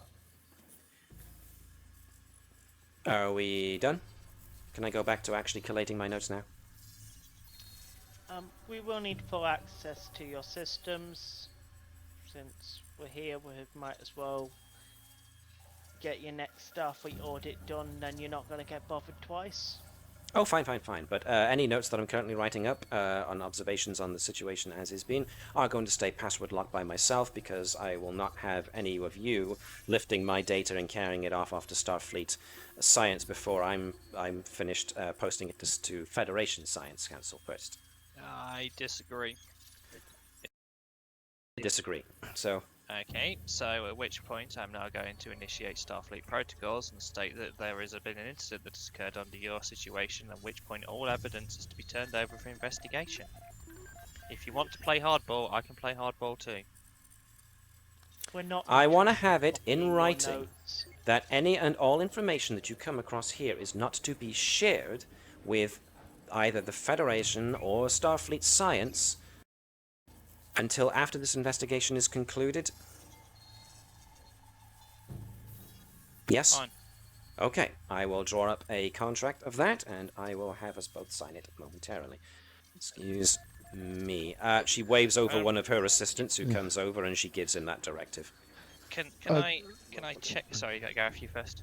I said, Dr. Bertram, while this is going on, he's going to go over to Enzentazine and ask if she can provide him with the DNA information that they talked about. She asks you to step over to this station over here with a very big hologrammatic screen, at which point this guy moves over here and starts doing his sciencey thing over there. Nova made mention earlier of monitoring Dr. Gur to get a baseline. Yeah, okay. Can I have another insight and command check from yourself? I don't know if, once again, Bravo wants to assist with that, because Well, that's what I was just about to... I was about to ask if I was about to ask subtly whether Bravo would be picking... sort of like the testing... the testive questions is seeing to spike reactions, etc., and see what our emotional levels are like. Yeah, so since they're both doing it, they may as well, do it together as an assist. So 0 successes so far. So this depends on Bravo himself. 1 success. Okay. I'm going to call that as being right on the money, because you are reading surface thoughts. And she's not exactly hiding her emotions per se. There's a typical jumble going on. She's not masking her anxiety, although that could be... That seems to be more prevalent when the notion of accessing her data came up. So the anxiety seems geared more towards she wants her discoveries and her data kept within her control.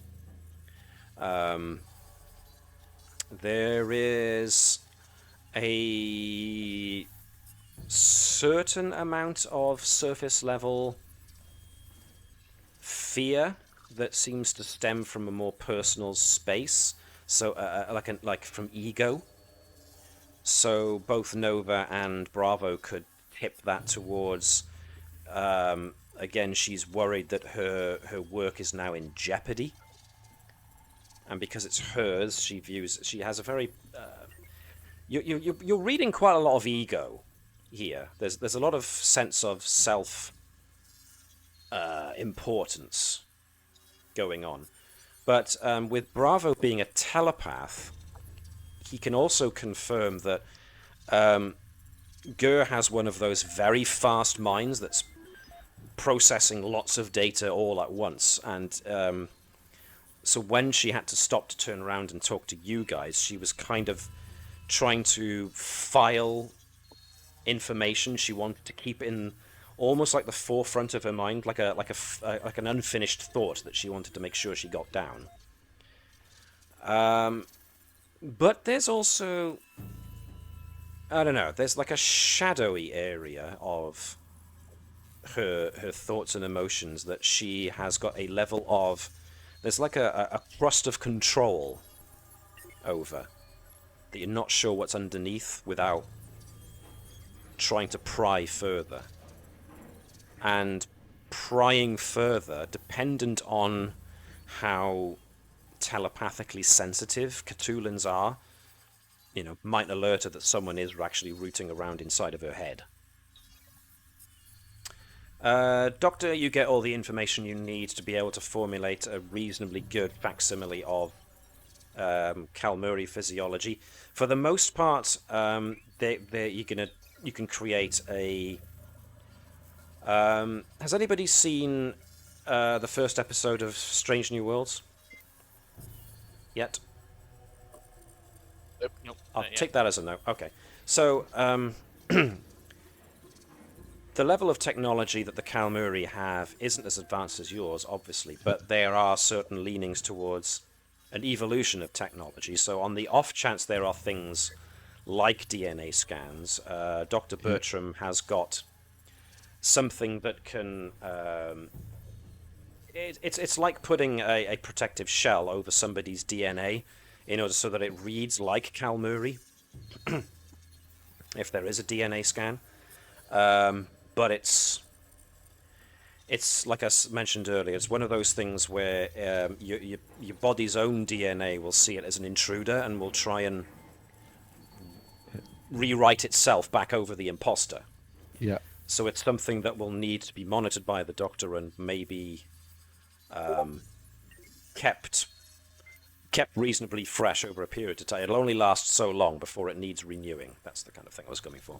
But Ensign Tajin does make note that for the most part, to pass as a Kalmuri, because their features are so different, the majority of what you need to appear Kalmuri will be less rewriting your genetic code and more like wearing prosthetics Yeah. so that you've got prosthetic fur and a prosthetic snout.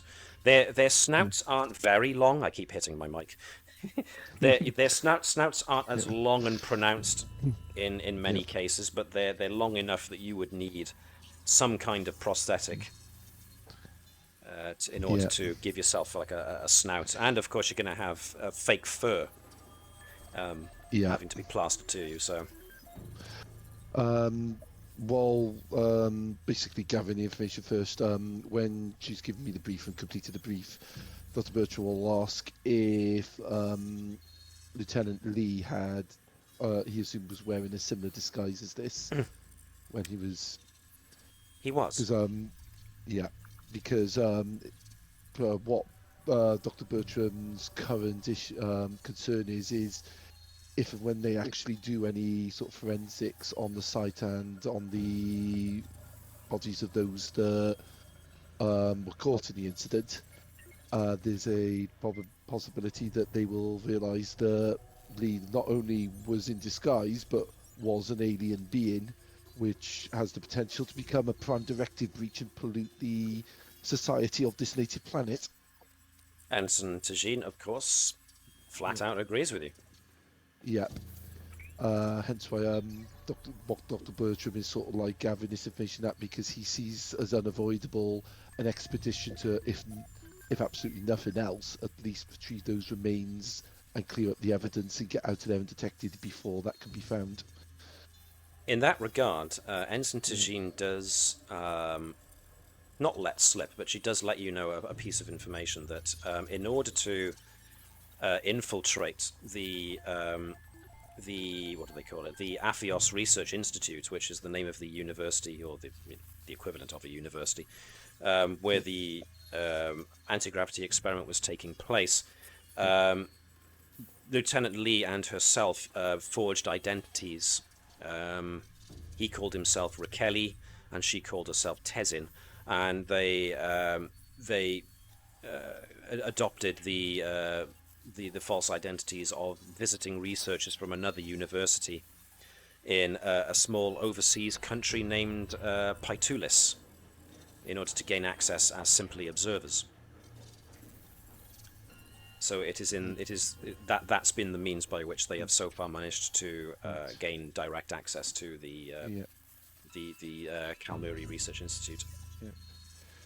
Dr. Bertram will ask, is it possible for us to get to provide ourselves identities of a similar nature, possibly if we need to infiltrate the place to the institute to achieve our objective, maybe something along the lines of researching peers of Raqueli to come and chase up what happened.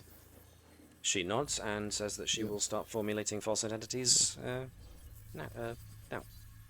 Dr. Bertram will say it's appreciated. Anybody else got anything else they want to do? Fibers would like to get a copy of the mission records and effectively get a copy of anything else that seems relevant or useful. The sort of stuff they'd normally get looked at when they get an audit as well. Okay. Anyone wouldn't mind just going through what information they have on the cultural studies and just see if he can familiarise himself with them as best he can in the short amount of time. Okay, I will get to that in just a minute. Yep. So yeah, if Edwards asks any of the assistants, the science officers, they'll point you to one of the any of the consoles where Edwards could use to have a read over the observations and the information they've managed to collate over their time here. But back to Vibers, for the most part, the only real equipment that you can find any or audit for the most part there've been obviously heavy use of the transporter to get in and out of the institution. There's obviously been a lot of replicator use in order to fashion the prosthetic disguises. Standard science equipment, mostly tricorders, and of course communicator badges, but little else most of the heavy-duty science equipment does have a catalogue that you can access, but pretty much all of it is the kind of the heavy-duty stuff that remains here in the observation post itself, rather than something you take into the field. Okay. Anything else on that regard? Are you happy with that? So just on that regard, so I've got a copy. I've got the transport log. Is it possible to get a copy of the various officers' logs from just their daily entries of what they said they were doing that day for the last couple of weeks? Okay, yep, you can download those entries onto your pad. That's no problem. Cool. So those are all on my pad. So if we need them later, we can reference them. Okay. In regards to Edwards' cultural examination, pretty much what Ensign Tajin told you earlier. The Kalmuri are separated by quite a few continents. Where's my information on these guys? That's their appearance. So yeah, their civilization is roughly parallel to Earth in the 2030s. So there's a fair amount of industrialization. As such, there's a reasonably good level of familiarity with technology that is used to take some of the onerous tasks of being a civilization away. As such, there is more of a pursuit in sciences and art and that kind of thing, as most people are freed up from the drudgery of, having to go fetch water from the well and prepare food every day. So, they're the kind of typical industries that you expect to see at this specific point in development. A lot of Kalmuri land masses are kind of spread out. They're not archipelagos exactly, but they're like pockets of continents spread out across the place, and as such, even someone with only a small amount of cultural studies would be able to guess that there are like small derivatives in society that occur based on just geography. Excuse me. So maybe some people from a different continent might have different accents or different expressions. The typical thing you expect to find.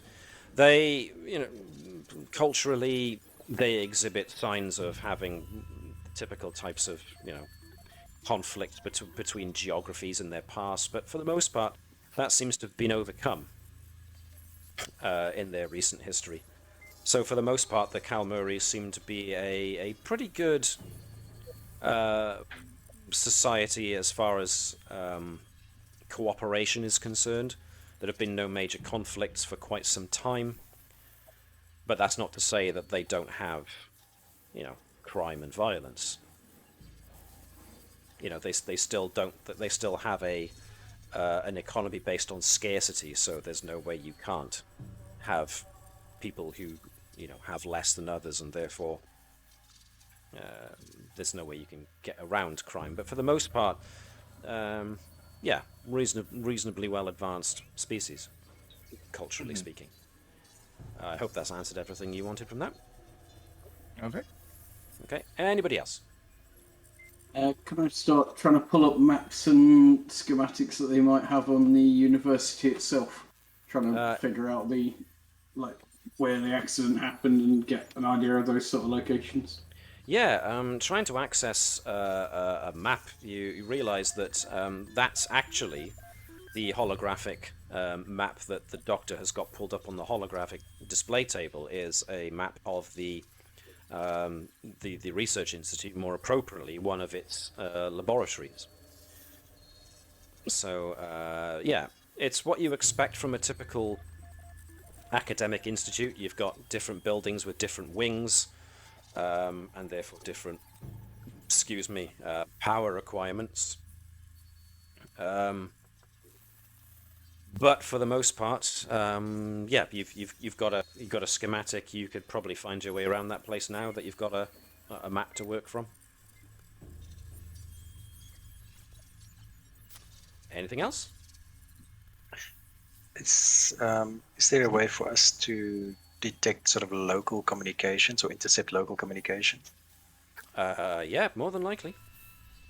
You know, you've got quite a lot of sophisticated monitoring technology available here on the observation post. So, is there anything specific you would like to look for? I was thinking more in terms of more local. If we had to go to the laboratory site, so for instance, maybe security, short-range security communications, that kind of thing. So, if you wanted to make sure that they don't get intercepted, basically, is what you're saying. Mm-hmm. Right. Or In our case, it's almost like a police scanner. oh, so you But, want to be able to listen in on what they're saying? Yeah, yeah. Yeah. Oh, yeah, that's no problem. I mean, like I said, you've got a lot of advanced monitoring technology here, and obviously, Federation technology is quite a bit ahead of the Kalmuri, so there's no problem with being able to fashion a way of listening in. I mean, this little monitoring post here next to Bravo would allow him to access local signals and get an idea of what kind of wavelengths such communications operate on, so he can access them at a moment's notice if he needed to. So yep, that's no problem whatsoever. Probably a useful setup, because I think in order to not give away that there are aliens among them, we're going to need to get the body back. So in that regard, what would you like to do? What would you like to do next? I'd say it's been more feel of that to everyone else. Immediately, this Ed was saying, I'm not trying to take control of the situation, but it's from his standpoint. Yeah, that's the next logical step.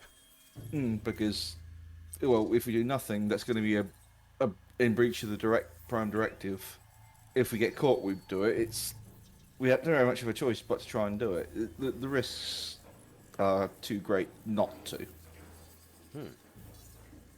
Does everyone agree with Bertram that? will say, yeah, Dr. Bertram will say that he's currently working with Inside Scene to produce an attempt to cover us beyond detection long enough for us to be able to safeguard the Prime Directive in this scenario. Luckily, though, through some accidental forethought, we actually might have a way of getting the body out quickly. We have that thing. What was it? The signal lock-on for the transporter. I can't think of what you called it. That Brian's carrying. Yes, indeed. In fact, That would be the easiest way of getting it out if we can get in. As and when you mention that, Ensign Tajin brings up notice that as a matter of course and protocol, any away teams that go out into the field are required to have subcutaneous transporter locators implanted into them. So anyone who does want to go out is going to have one implanted. So you can initiate. Have one. Sorry, what was that? I didn't quite catch. I spoke over you there. So no, it was me interrupting you. I do apologise, but so in that regard, would that mean the body technically would already had one? Technically, should have, but the fact that they haven't beamed a body back would suggest They don't, Or which is against their own protocol. But it was a gravity experiment. We're not sure what the state of the body or bodies are because there were multiple people in the laboratory.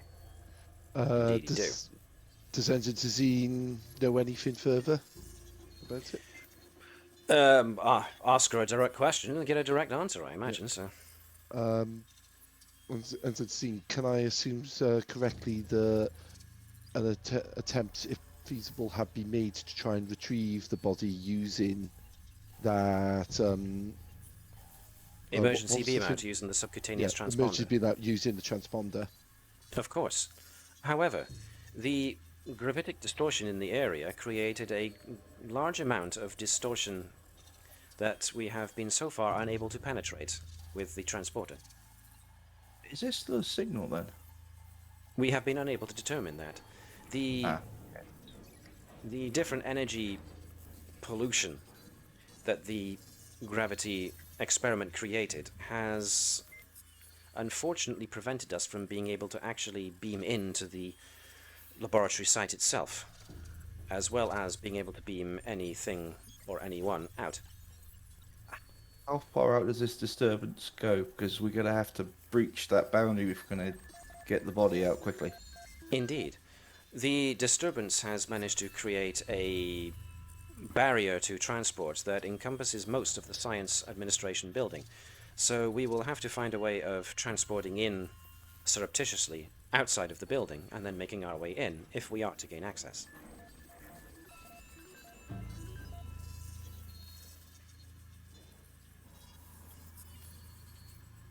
Sadly, the amount of graviton and tetryon radiation present in and near the scientific laboratory prevents safe beaming.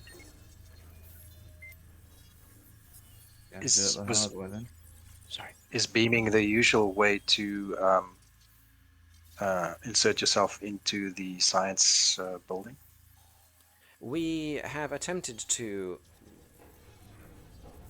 curtail the use of appearing out of nowhere to beaming into places that are sheltered, out of sight. We have fairly detailed lifeform scans of the area, as you can see on the holographic display table before you. We do a detailed scan of the area to determine the position of all life forms and try and locate a secreted area with which to beam into in order to make our entrance.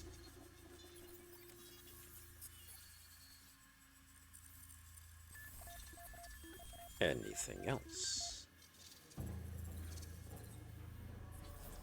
Okay, so if there are no other questions, how would you like to go about whatever it is you want to go about doing next? What are you looking to do next? I'm assuming going to try and find out how much of the body, if anything, is left is going to be a priority from what you've been telling me so far. Yeah. Yeah. So if that is the priority, then how do you propose to go about it? I think that we need to actually understand the whole scenario, because we could be walking into a potential, there is a load of X-ray radiation still within this area. We need to understand the actual site and what caused the accident from the information that was gathered to allow us to then work out a retrieval route. Because it's okay, it's just going there going, okay, we'll do it when we get there. But if it is a highly contaminated area, when we're not fully prepared for it, we're going to get ourselves into a very dicey situation, at which point then the Navis has to send more people to recover more bodies. Well, then why don't we get the Navis to perform a thorough scan now we know the exact location of the site? Yeah, okay. That's no problem.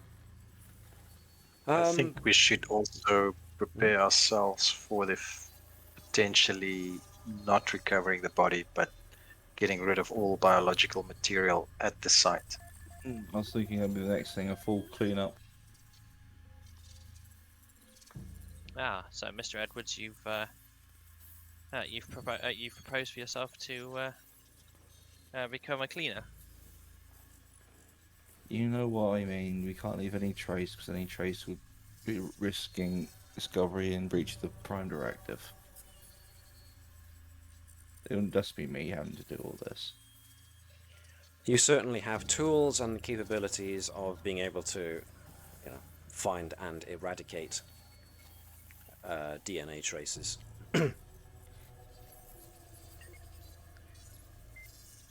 Which, of course, would take equipment and a small amount of time. I have an idea for our cover. Go right ahead. It would help. You said you'd already used the name of a institute on the other side of the planet as the cover for the agency sent in. Correct.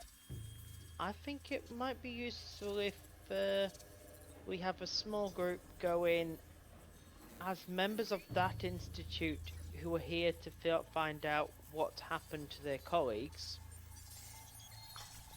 and to make sure that similar experiments at their institute do not suffer from this same problem. You shivered, Shaun. You indeed shiver, Shaun. Ensign Might be Tajin an nods and thinks that's a reasonable plan. That will get us into the facility at least. I, for one, agree. As far as cover is concerned, yes, a member of the Pytulis Research Institute was indeed at the site of the accident, and their body has yet to be recovered. It would be reasonable to assume that someone else from said institute would come and try and find answers.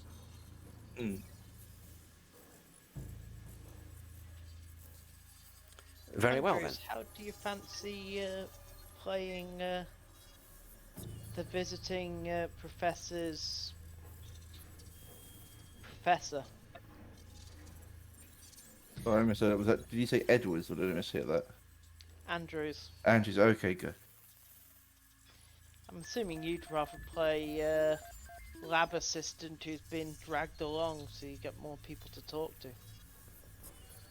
Makes more sense, as this would be. I'm not used to this type of situation, so I would come across as an authority figure, and it wouldn't be very hard to pretend that I'm a subordinate to Andrews.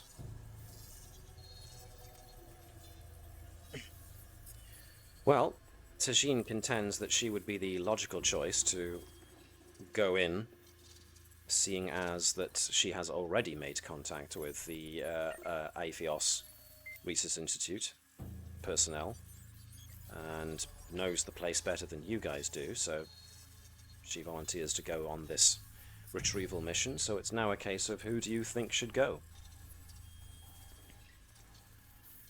Who should go as well? I No, might be... Oh, sorry. I was just going to say Nova would volunteer because of her abilities at infiltrating and knowledge of getting around obstacles. Not to mention her curiosity. Yeah, that's always obvious.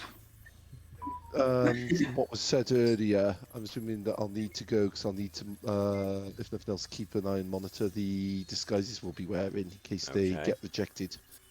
Okay, so Bert so far, Tajin, Nova, Bertram. Lechude is very happy sitting this one out, unless you want to drag him along.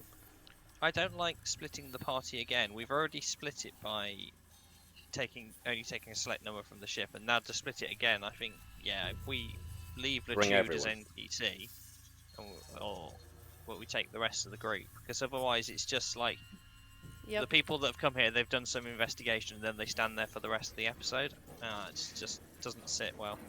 Okay, so yeah, yeah, that was also going to be my observation, so it's nice to see that we're on the same kind of page. So in that regard, because John's going to need a character to play next time, potentially, if this does run on, and looking at the time, I think this will run on to next week, you should probably take Lechude anyway, because then both Jan and John have both got supporting characters that they can play. Couldn't John take over Tajin? Technically, yes, but also technically no, because Tajin is an NPC and has NPC knowledge. Lechude, do you want to stay on recovery duties here? We'll call you if we need you. We've got the holographic projector, so we can make a quiet place for you. Are other people in agreement with this? Lechude can monitor the security channels. Okay. So far we've got Tajin, the Doc, Nova, Vibers is... Well, everyone's going, I presume. Yeah. So... Right. This is going to be an insertion by stealth. So the first thing I'm going to ask is someone's going to have to do a sensor scan of the area in order to try and determine the... the spread of life forms and then to try and notice patterns in order to try and determine the best, safest place to put yourselves down. Now, normally this would be Natala, so this could be anybody, really, who wants to work the sensors. I mean, up to however many people want to all work together to try and find the best, safest place to transport in. Are we able to use the ship for that? Because we said we were going to use the ship's sensors to get a better read on the radiation and things in the area. Yeah, if you want somebody to roll for the ship so that the ship can help, absolutely. And I would say, actually, that's a darn good idea. In that case, I'll probably take it as the best sensors on the ground. So, Nova being primary, with help from the ship using sensors, and let's go with medicine, because it's to do with biology. So, someone can be the ship. Any volunteers? Alright, I'll go with Gareth, since we're doing the, it's to do with sensors, but biology. So, Okey-dokey. Bertram, with his medical knowledge, has got no direct input in this little action, Yep. but... is anyone else helping with the sensor scan? No, okay, so... Well, unless Vibers wants to. Or Edwards. Or Andrews. Or Bravo. I think possibly Vibes might be a better one for it. Can do. What's a my roll? success? Alright, so the Navis, one success. You're going to be rolling... This is going to be control plus... Now, because Science? you're... Yeah, I'll go with control plus science for you, because you're actively trying to work the sensors. That's a good point. We don't have a momentum pool. No, this will be your first dab into trying to generate momentum, so... And there's computers involved. That counts, right? Yep, that'll count as a focus. Absolutely doodly. In that regard, is... Actually, we can also use Nova's... actually, Nova's already generated some. So the Navis is one. Nova has got one. Nothing from Vibers. So I'll say... No, one sec. Never mind, that's ignoring effect. Cool. And that was 5 dice rolled in total, so that's the maximum we can have. So you generated 2 successes, which was 1 success over what you needed, so you now do have 1 momentum. So, briefly analysing patterns, seeing where all the life forms in the area are clustered, seeing what the level of foot traffic is like, you gain a fairly good idea that if you transport yourselves into an alleyway between 2 buildings, it's fairly sheltered, covered by vegetation, like a tree. You should be able to transport in there fairly safely without being noticed. So the next bit comes with having to adopt disguises. So the Kalmuri having fur, their fur, since they look fairly lupine, fox-like. They have fur that ranges from anywhere from thick, dark fur to even going up as far as like pale gold, and even in some cases kind of platinum white type variations. So, yeah, you've each got purview on trying to vary your various disguise colorations as much as possible. But, yep, between Ensign Tajine and Dr. Bertram, you can generate some pretty decent disguises. Yay! We're good. So, yeah, you've chosen clothing that appears fairly generic, fits in with the style that's going on an academic establishment, but also smart enough to make it look as if you're like faculty from another university. So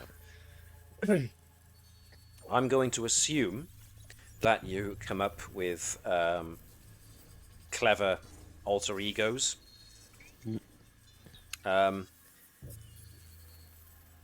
But I won't ask you to actually create them. I will assume that if anybody, if a Kalmuri asks you your name, you will present them with your fake Kalmuri name instead. And it's easier to just keep on referring to your characters by their actual names in order for ease of reference. So we'll go with that. We'll blame the universal translator. Yeah. Which is a good point, because Kalmuri do indeed speak their own languages, and it's a combination of most. For a vulpine or canine species, they're actually their languages, for those who are interested in such things, don't consist of as many barking sounds as possible, which is just as well, because your throats are not made for that kind of sound. So it appears mostly, since their snouts are fairly short, they're able to have greater command of their facial muscles and produce sounds very similar to a lot of other humanoid species. So the language shouldn't be too much of an issue, and of course the universal translator built into your comm badges does help with the matter. So, before we get you off, any other preparations that peeps want to make before you go? I'll take that as a no then. Okay, so who are we getting? We're getting you, and you, and you. Going along, so. Let me just post you to where I need to post you. Excuse me. So. The it's going to be a mite crowded. So the transport goes without a hitch. In fact, there are so many of you. I'm going to have to move this to a slightly bigger map position. Let's bring everybody in that way. So you managed to transport down safely, no issue. You give it a couple of seconds before emerging from your hiding place, before just to make sure that no one has spotted you.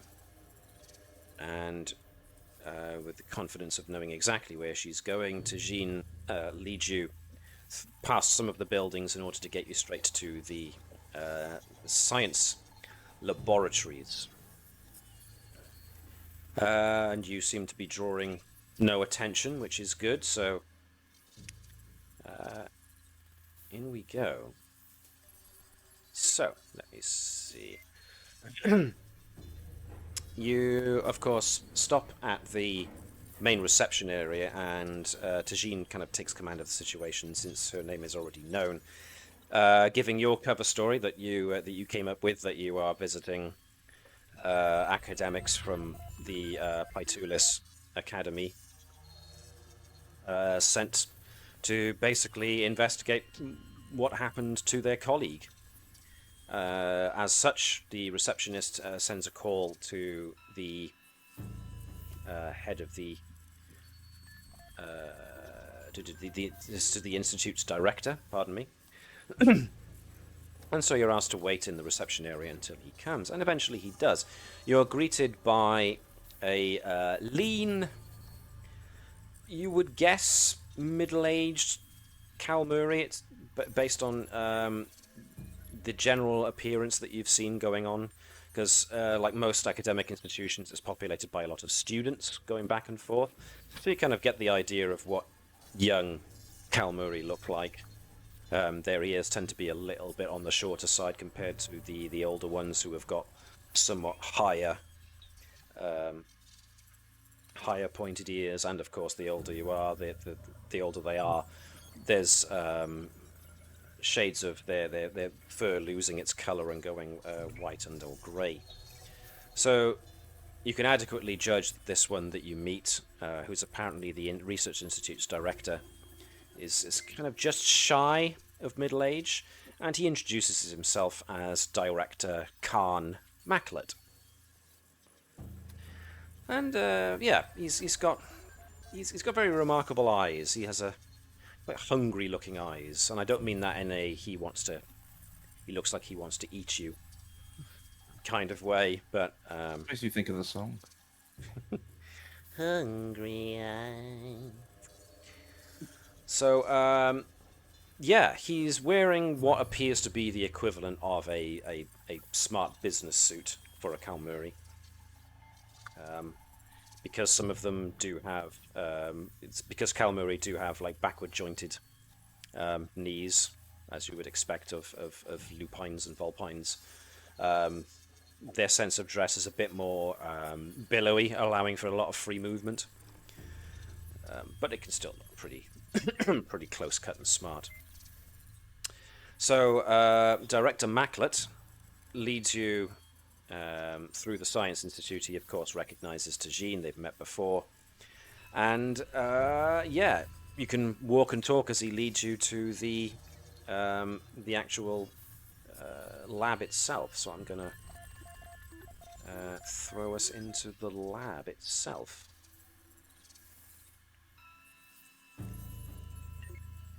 So, yeah, you go through numerous corridors, go down a floor, before you're eventually brought into down a couple of steps and brought into this this place, which is apparently the laboratory.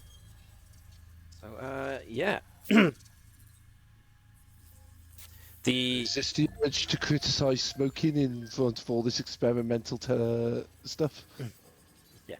So let me see. You're in obviously the monitoring room, which has large observation windows that allow you to see into the gravity lab itself, which is obviously a circular chamber whose floor kind of sinks to like almost half a story below as it trails downwards from the entrance doors. Yeah. The thick windows and their support frames are kind of warped, as if some intense force had pulled them toward the center of the lab. Hang on a second. Oh, okay. The first thing you notice about the interior is, of course, the torus in the middle, which is what funny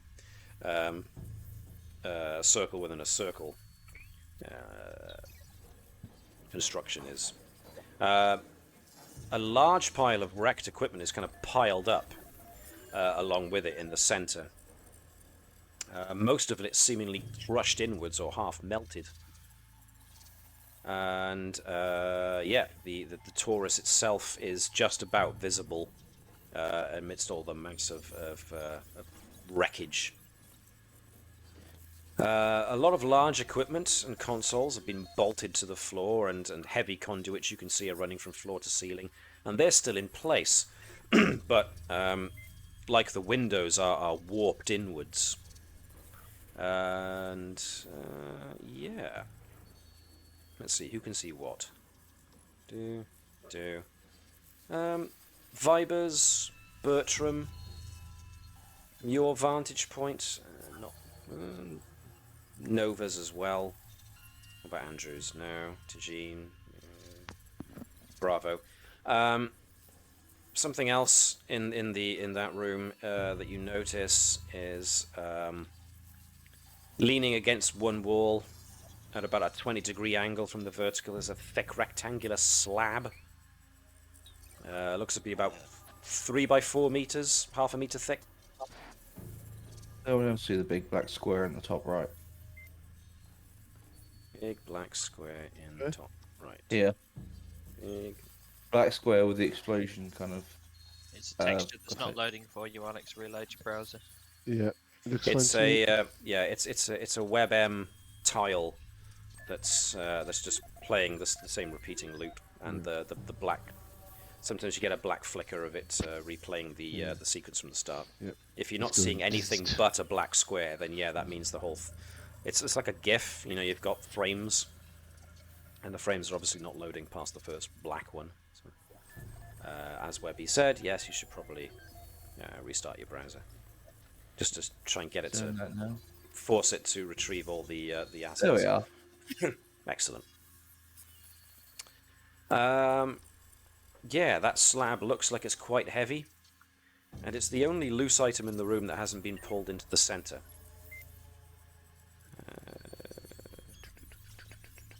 The wreckage pile and one of the consoles are encrusted with brown stains of dried blood. So, yep. So Immaculate, of course, has been talking the entire way here, along the lines of, we're of course terribly, terribly sorry to have, for what happened to your colleague. He requested to be present within the test chamber, and unfortunately, it appears the experiment went awry. Did he walk us through the exact steps of the experiment? Excuse me. Yes, of course. I mean, I'm only partly aware of the whole science behind the thing, but is there any particular thing you want to know about? Just walk us through from start to finish of what happened. As far as we've been able to ascertain, 3 individuals were inside of the testing chamber when it was activated. These would be who was it? These would be Dr. Rax Kortar, who was our lead on the project of the Gravity Taurus. He was inside of the Taurus test chamber, along with his assistant, a Lot Imorin. Very, very smart young man, that one. Up and comer. You can see he's going to go far. Why is it standard protocol for people to be inside the test cell? Well, they were the ones who were running the Taurus. This is merely an observation chamber to observe the actual results of the test. It was supposed to be safe. There was a shutdown mechanism that could only be accessed from the inside. Well, not only, but there was a... Pardon me, I'm getting all mixed up. There is an emergency shutdown on the inside of the test chamber. And sadly, it seems it was not utilized in time before the experiment ran away from the good doctor and his assistant, and of course your colleague who was observing at the time. Unfortunately, the only other person present who was apparently monitoring the experiment was away from her duties at the time. Do you have telemetry data for the actual experiment itself that we could potentially have a look at? Along with... I'm sure you understand that since this is... Just if you would be kind enough, just let us have a look. Just see if there's anything that sticks out that you... Obviously, you're more involved in the understanding of the technology than we are. Of course. But you may have looked too deep into the information. And outside eyes may reveal something that we didn't. Yes, of course. Exactly. I see where you're going, yes, and I agree. Maybe this is the time to fresh eyes. I will see what I can't do, but obviously... not to try and publish before you do. Oh, thank you. That was, of course, my main concern. Not that I'm suggesting this was anything but a collaboration between our 2 great institutions, but obviously we would like to get the majority of the credit, since it was our brilliant scientists who unfortunately lost their lives while trying to conduct this experiment. But your colleague was assisting, observing, and I suppose we owe it to his memory to garner your assistance. So yes, absolutely. We don't want to take your credit. We're just here to give his family some closure. course, make of course. sure I'm similar sorry things if that I'm happen on our experiment don't suffer from the same problems as doesn't happen again. I'm very sorry if I was if I seemed like I was coming off as uncaring about. Of course, his family need closure. I'm sorry. You forgive On me the- if I think of the institution first and my personal misgivings second. I'm sorry. Yes, of course. As you can imagine, the damage was quite extensive, and we haven't yet been able to gain access or safe access to the laboratory, and as such, we haven't had the opportunity. We've only had a tertiary cleanup. We were able to force open the doors yesterday, and we haven't been able to repair to the equipment, but we did manage to take some of the remains that we could find away. So, yes. Unpleasant subject in speaking, as well as the family's closure. You say some of the remains. Assume that I don't wish to actually go into what was no doubt a very traumatizing event, but the family of our comrade would very much appreciate it if we could facilitate the remains of our colleague going back to them so that as soon as possible, so they could come to terms with the loss. Yes. About that. Well, to understand what happened in there, those poor souls were actually crushed. Pulverized would be the better word for it, actually. The gravitational forces that were going off inside of that room were phenomenal. I think that was perhaps the whole unfortunate consequence of the malfunction. It maybe worked too good. The gravitational forces that were present in the room were so immense that, well, anyone in there was basically drawn inwards to this massive gravitational force, and, well, their bodies were just pulped. So to say that we took what remains we could find, I really mean what we could find that was still intact, and that was basically not much. We're talking, these people were, I don't want to sound insensitive, but they were basically paste. But of course, well, what remains we were able to retrieve, we of course put into cold storage in one of the medical, one of the biolabs on campus. You're of course welcome to try and see if you can find something that you recognize of your colleague, but I have to warn you, it's... I appreciate that, and I've no doubt that it will be a terrible thing for quite possibly of no real use. But I do have to go back to the family and at least say I tried my best. I'm sure you understand that. Of course, of course. Well, may I introduce, and he points to the Kalmuri, the young Kalmuri female who's kind of hiding off in a corner over here. This is Meni Naylorn. She's one of the graduate students here that was working under Dr. Kortar himself during the experiment. So she might be able to help you with that. Any questions you might have, and I of course, I'm obviously available for any assistance you might have as well. Very much. Bravo and Nova. As soon as Director Maclet, and I really hope I'm not getting the names confused here. I'm doing my best. As soon as Director Maclet mentions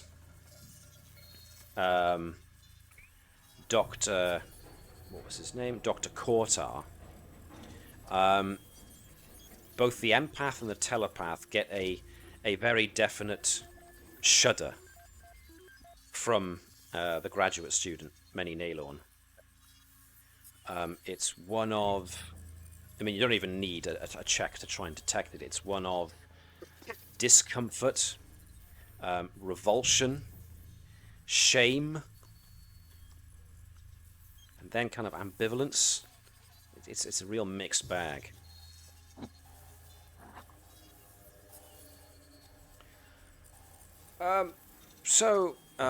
Yes, if we can be of any further assistance. Director, were you aware of any other academic institutions doing similar research? Thinking this might be some kind of sabotage? That did come to mind. I mean, this is a prestigious institution, and an accident of this nature is unexpected. Well, whoopsie-daisy. Obviously, one doesn't like to think the worst of our fellow sister institutions. Present company accepted. I suppose it's a possibility. I mean, the first academic institution to master the creation of anti-gravity. I mean, imagine the prestige. And that's what we were working towards here. New, better ideas. I mean, that's what we were hoping for here. As far as any other institutions who may have been trying their hand at it, I'm afraid, besides your institution's interest in it, I haven't received any notice of any other institutions delving into similar avenues. Certainly none that have contacted me or attempted to make overtures to anyone else that I know of amongst my staff. I hope that answers your question. I believe the police are also looking into the matter, so I imagine they're asking very similar questions. Was there any kind of reaction in Many Naylorn at the mention of sabotage? No. Let me think, actually. Well, yes, there was, but it was more like a shock. Shock at the suggestion. Oop. Sorry, just a pair of bats come screaming past my window there. I thought I was going to have bats inside the house. Right, sorry. Quietly scanning for radiation hiding tricorder. Okay, if you're hiding your tricorder, I am going to ask you to do... This is going to be daring plus security to try and do this stealthily.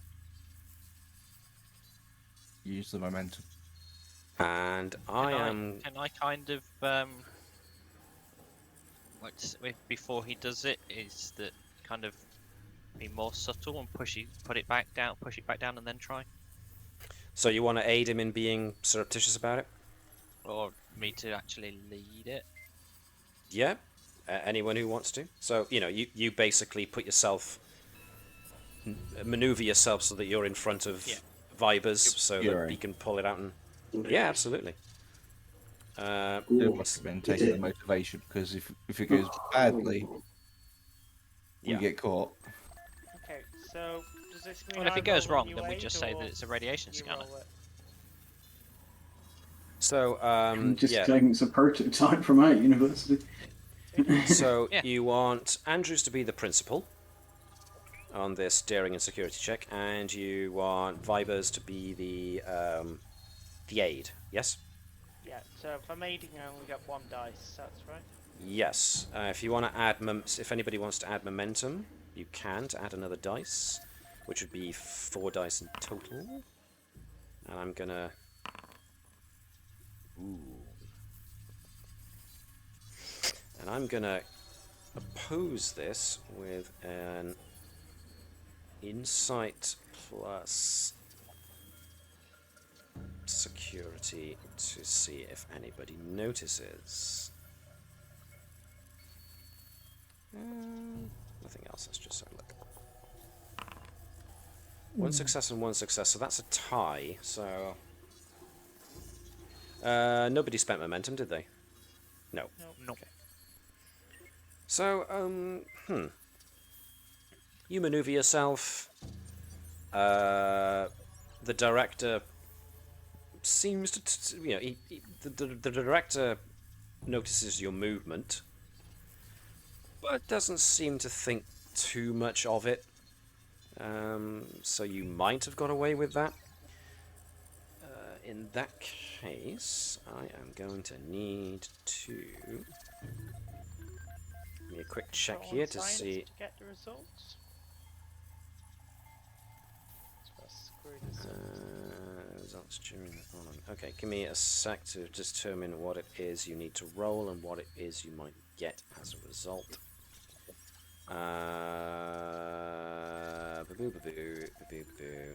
Now you're outside. I just have to scroll through my notes a sec, guys. Give me just a sec. Try not to take too long. Where is it? Where is it? Where is it? Where is it? Okay.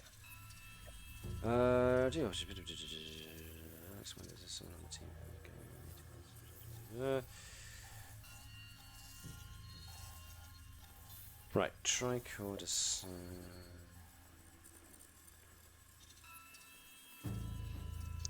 Where can I find that?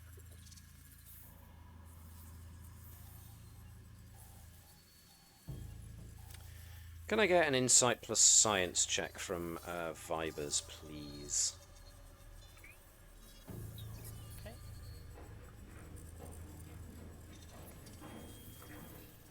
Oh, we're actually in the Avios Research Institute, so I should change that.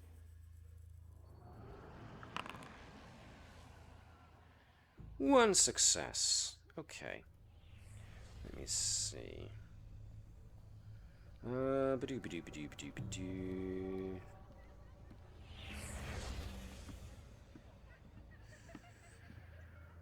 Where's the results of that particular?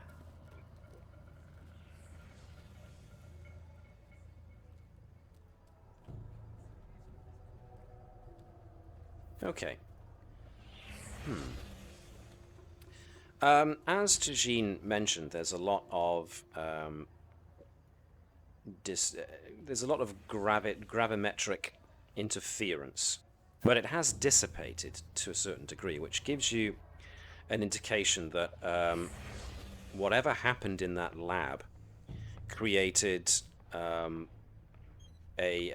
massive gravity effect that was almost like, it wasn't exactly a black hole, but it was serious gravity all being pulled into one place, which was obviously the inside of the torus. And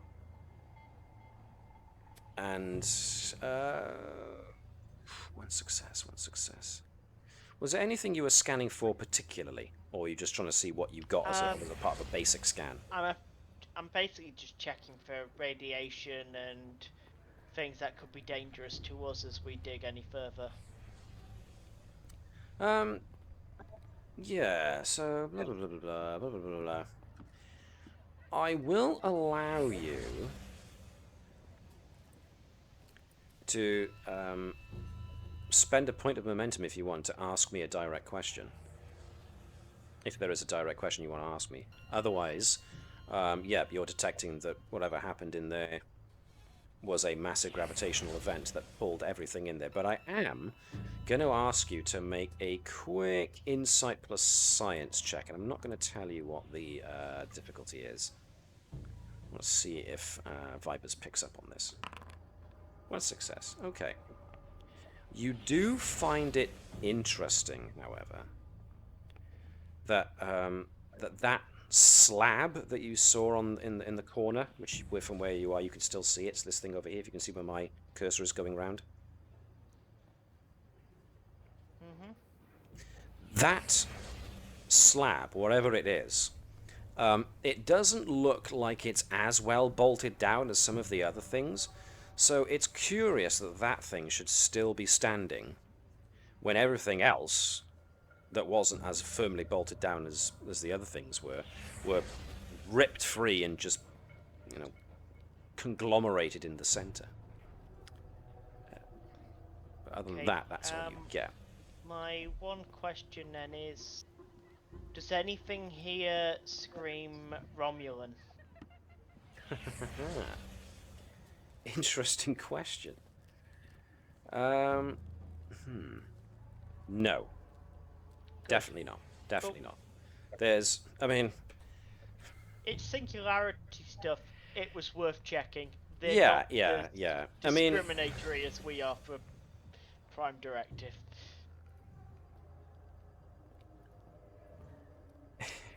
The obvious thing here is, from what you know of the Romulans, you don't believe they have anything like the Prime Directive, so you don't imagine the Romulans would have any qualms about messing with pre-warp civilizations if they found an advantage or a reason to.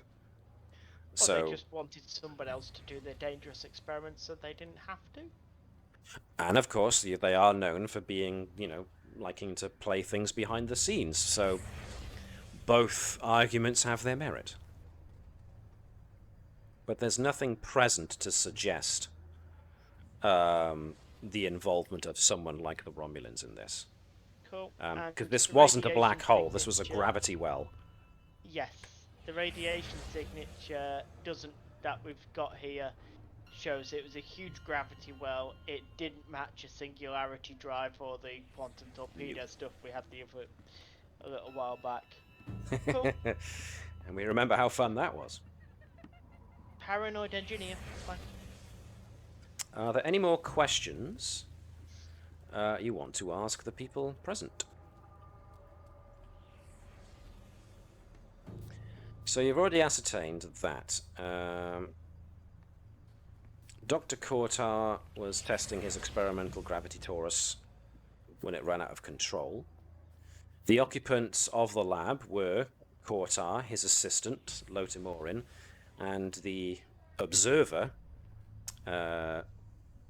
Raqueli, who was obviously Lieutenant Lee.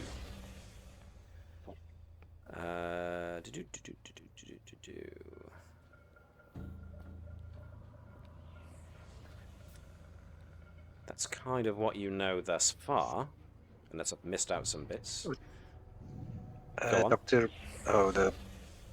The director mentioned somebody who was supposed to be monitoring from here, I think, who wasn't at their post. Okay, let me see.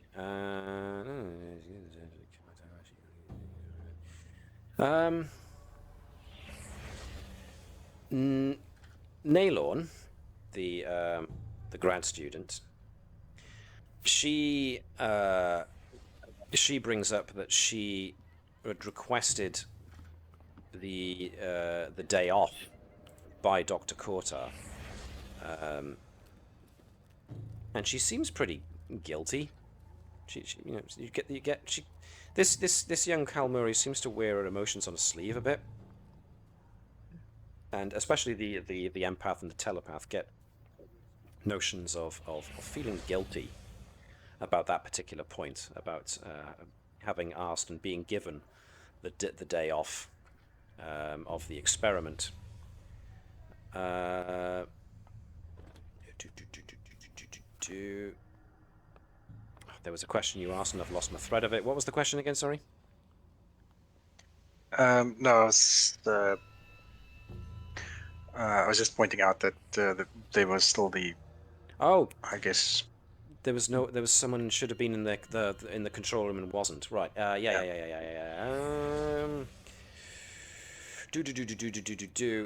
Director Macklett explains that because Naylon wasn't on hand to use the controls and the observation room, which you're currently in, he had to go to a backup of another doctor in this institution, in this department, a Dr. Sifa Jezen. And she's somewhat older.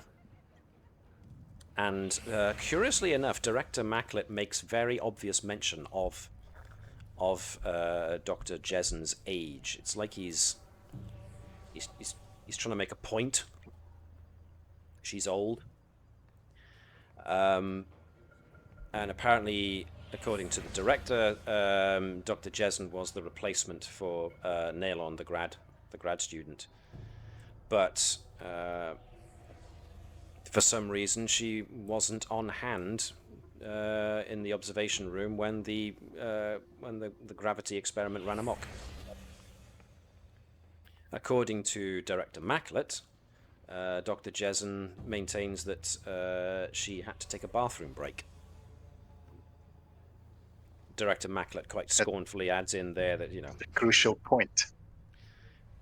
typical for, you know, typical that we should have an accident because we have someone who should be on her pension and who can't hold her bladder long enough, and now it's led to all of this. I assume that you have recordings of the other than telemetry data, is you don't have cameras inside the facility as well? No, the Nailon herself also pipes up at this point. The amount of interference generated by the gravity torus interferes with electromagnetic waves and therefore doesn't allow us to place cameras or any other monitoring devices inside of the experiment room. The observation room here is all we've got.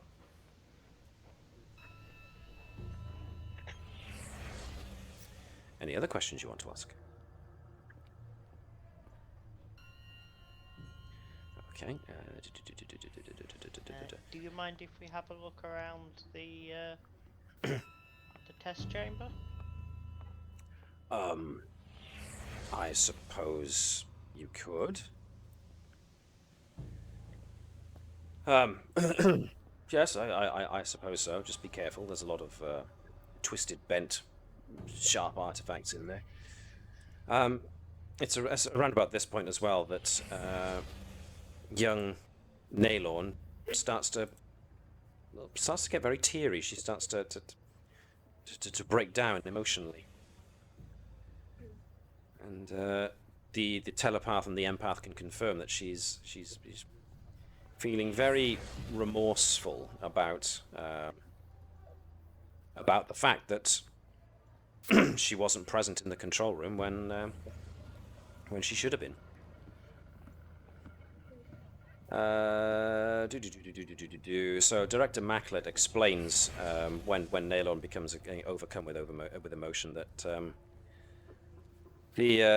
whatever malfunction happened caused the device's gravity to increase so rapidly that whoever was inside of the room would just literally fell into it, crushed against the gravity generator along with any other loose objects in the room.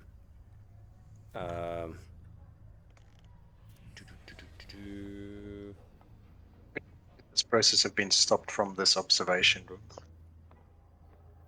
It could have.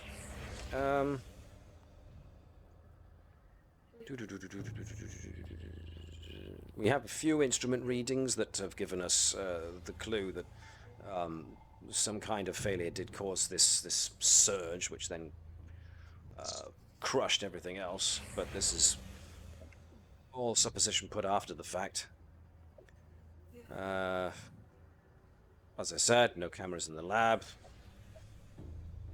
because of EM interference.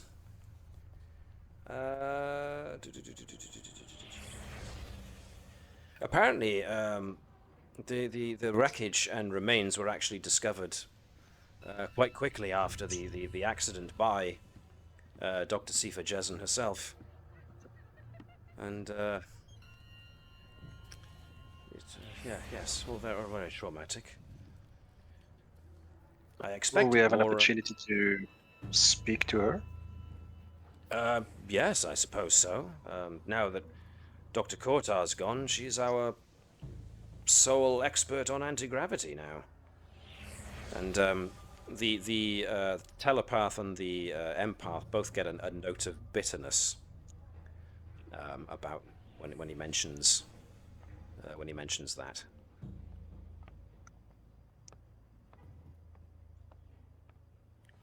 Okay.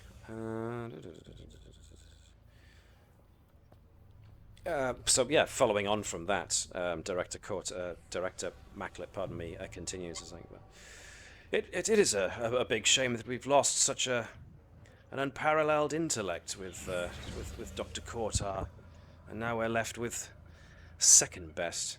I mean, you've seen that massive, ugly slab in the corner of the in the side of the Taurus room. That was actually Dr. Jessen's failed anti-gravity experiment. Ugly old thing. She'd been trying to get her anti-gravity hypotheses to work for years, decades even. Never gotten anything to work. So I made sure to bring in new and promising talent, and Kortar and his assistant Imorin were two of the best and brightest that we've had so far. Interestingly enough, for the empath and the telepath, as soon as Macklett mentions Imorin, who was the assistant to Dr. Kortar, who also was one of the people who died, Dr. Macklett gets very uncomfortable.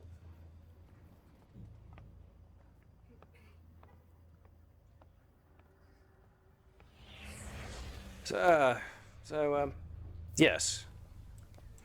Now we're left with the lady who had a health issue during a crucial time.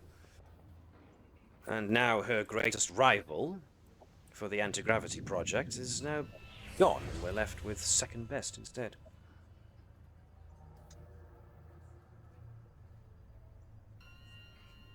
At this point, Many Lanon does actually jump into the conversation here, and she comes to Dr. Jessen's defense, the so-called second best, points out that even though she's fairly old and has health issues, these are only to be expected given her age, but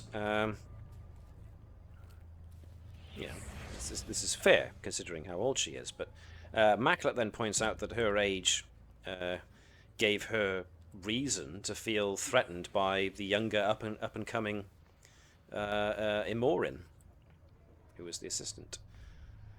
But then the grad student argues back that it would have been impossible to sabotage the Gravity Taurus from the outside, since it did have a failsafe that was tested and proven to be working at the time of at the start of the experiment.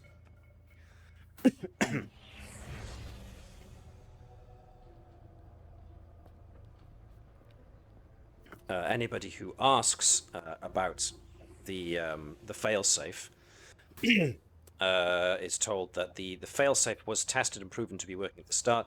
The telemetry, the telemetry they got back, shows that the failsafe failed to activate. But the failsafe itself is a physical switch that is triggered by high gravity. So the only way to prevent its activation would have been to block it directly for some time after the lab had been sealed for the experiment. Does this failsafe have a particular location, or was it sort of a general switch in the area? It's a switch on the inside next to the door.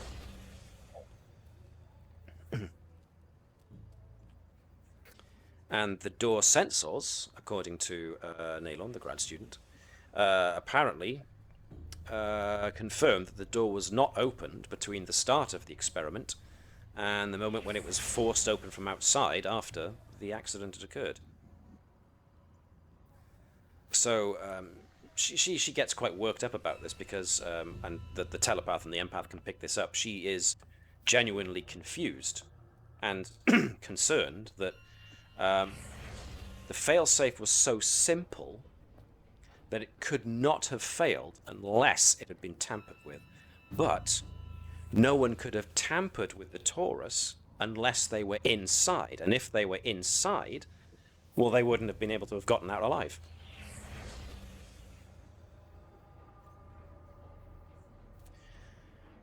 And it's at this point when Nailon voices this a point that you hear another voice come from the corridor just outside the room you're in.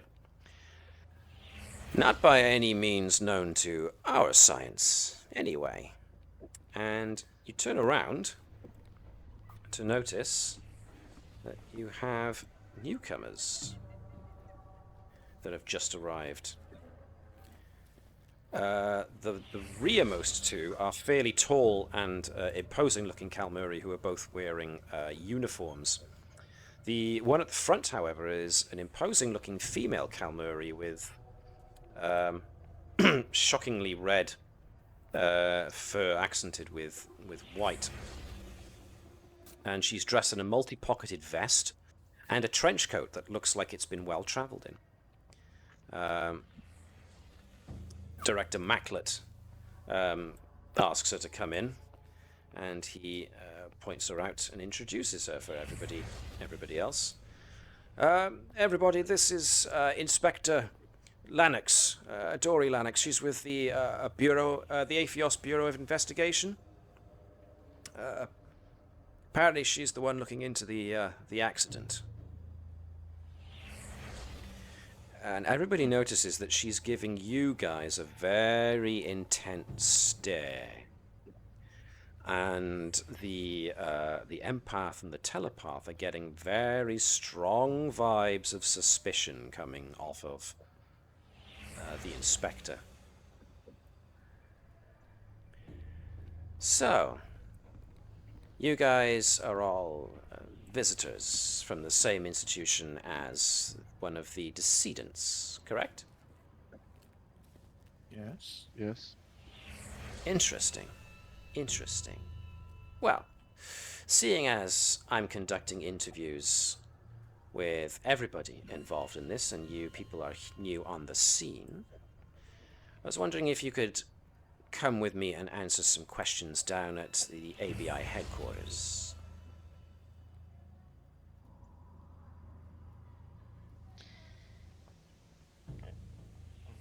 Looks to Andrews. As The commanding telepath officer. and the empath are getting the idea that this was not a request. Wouldn't At this it moment be in time. better if we complete our fact-finding here? I'm afraid your fact-finding is going to have to wait. Now, somebody else was about to say something there. Who was it? It was on similar line. It was on similar words to what you answer.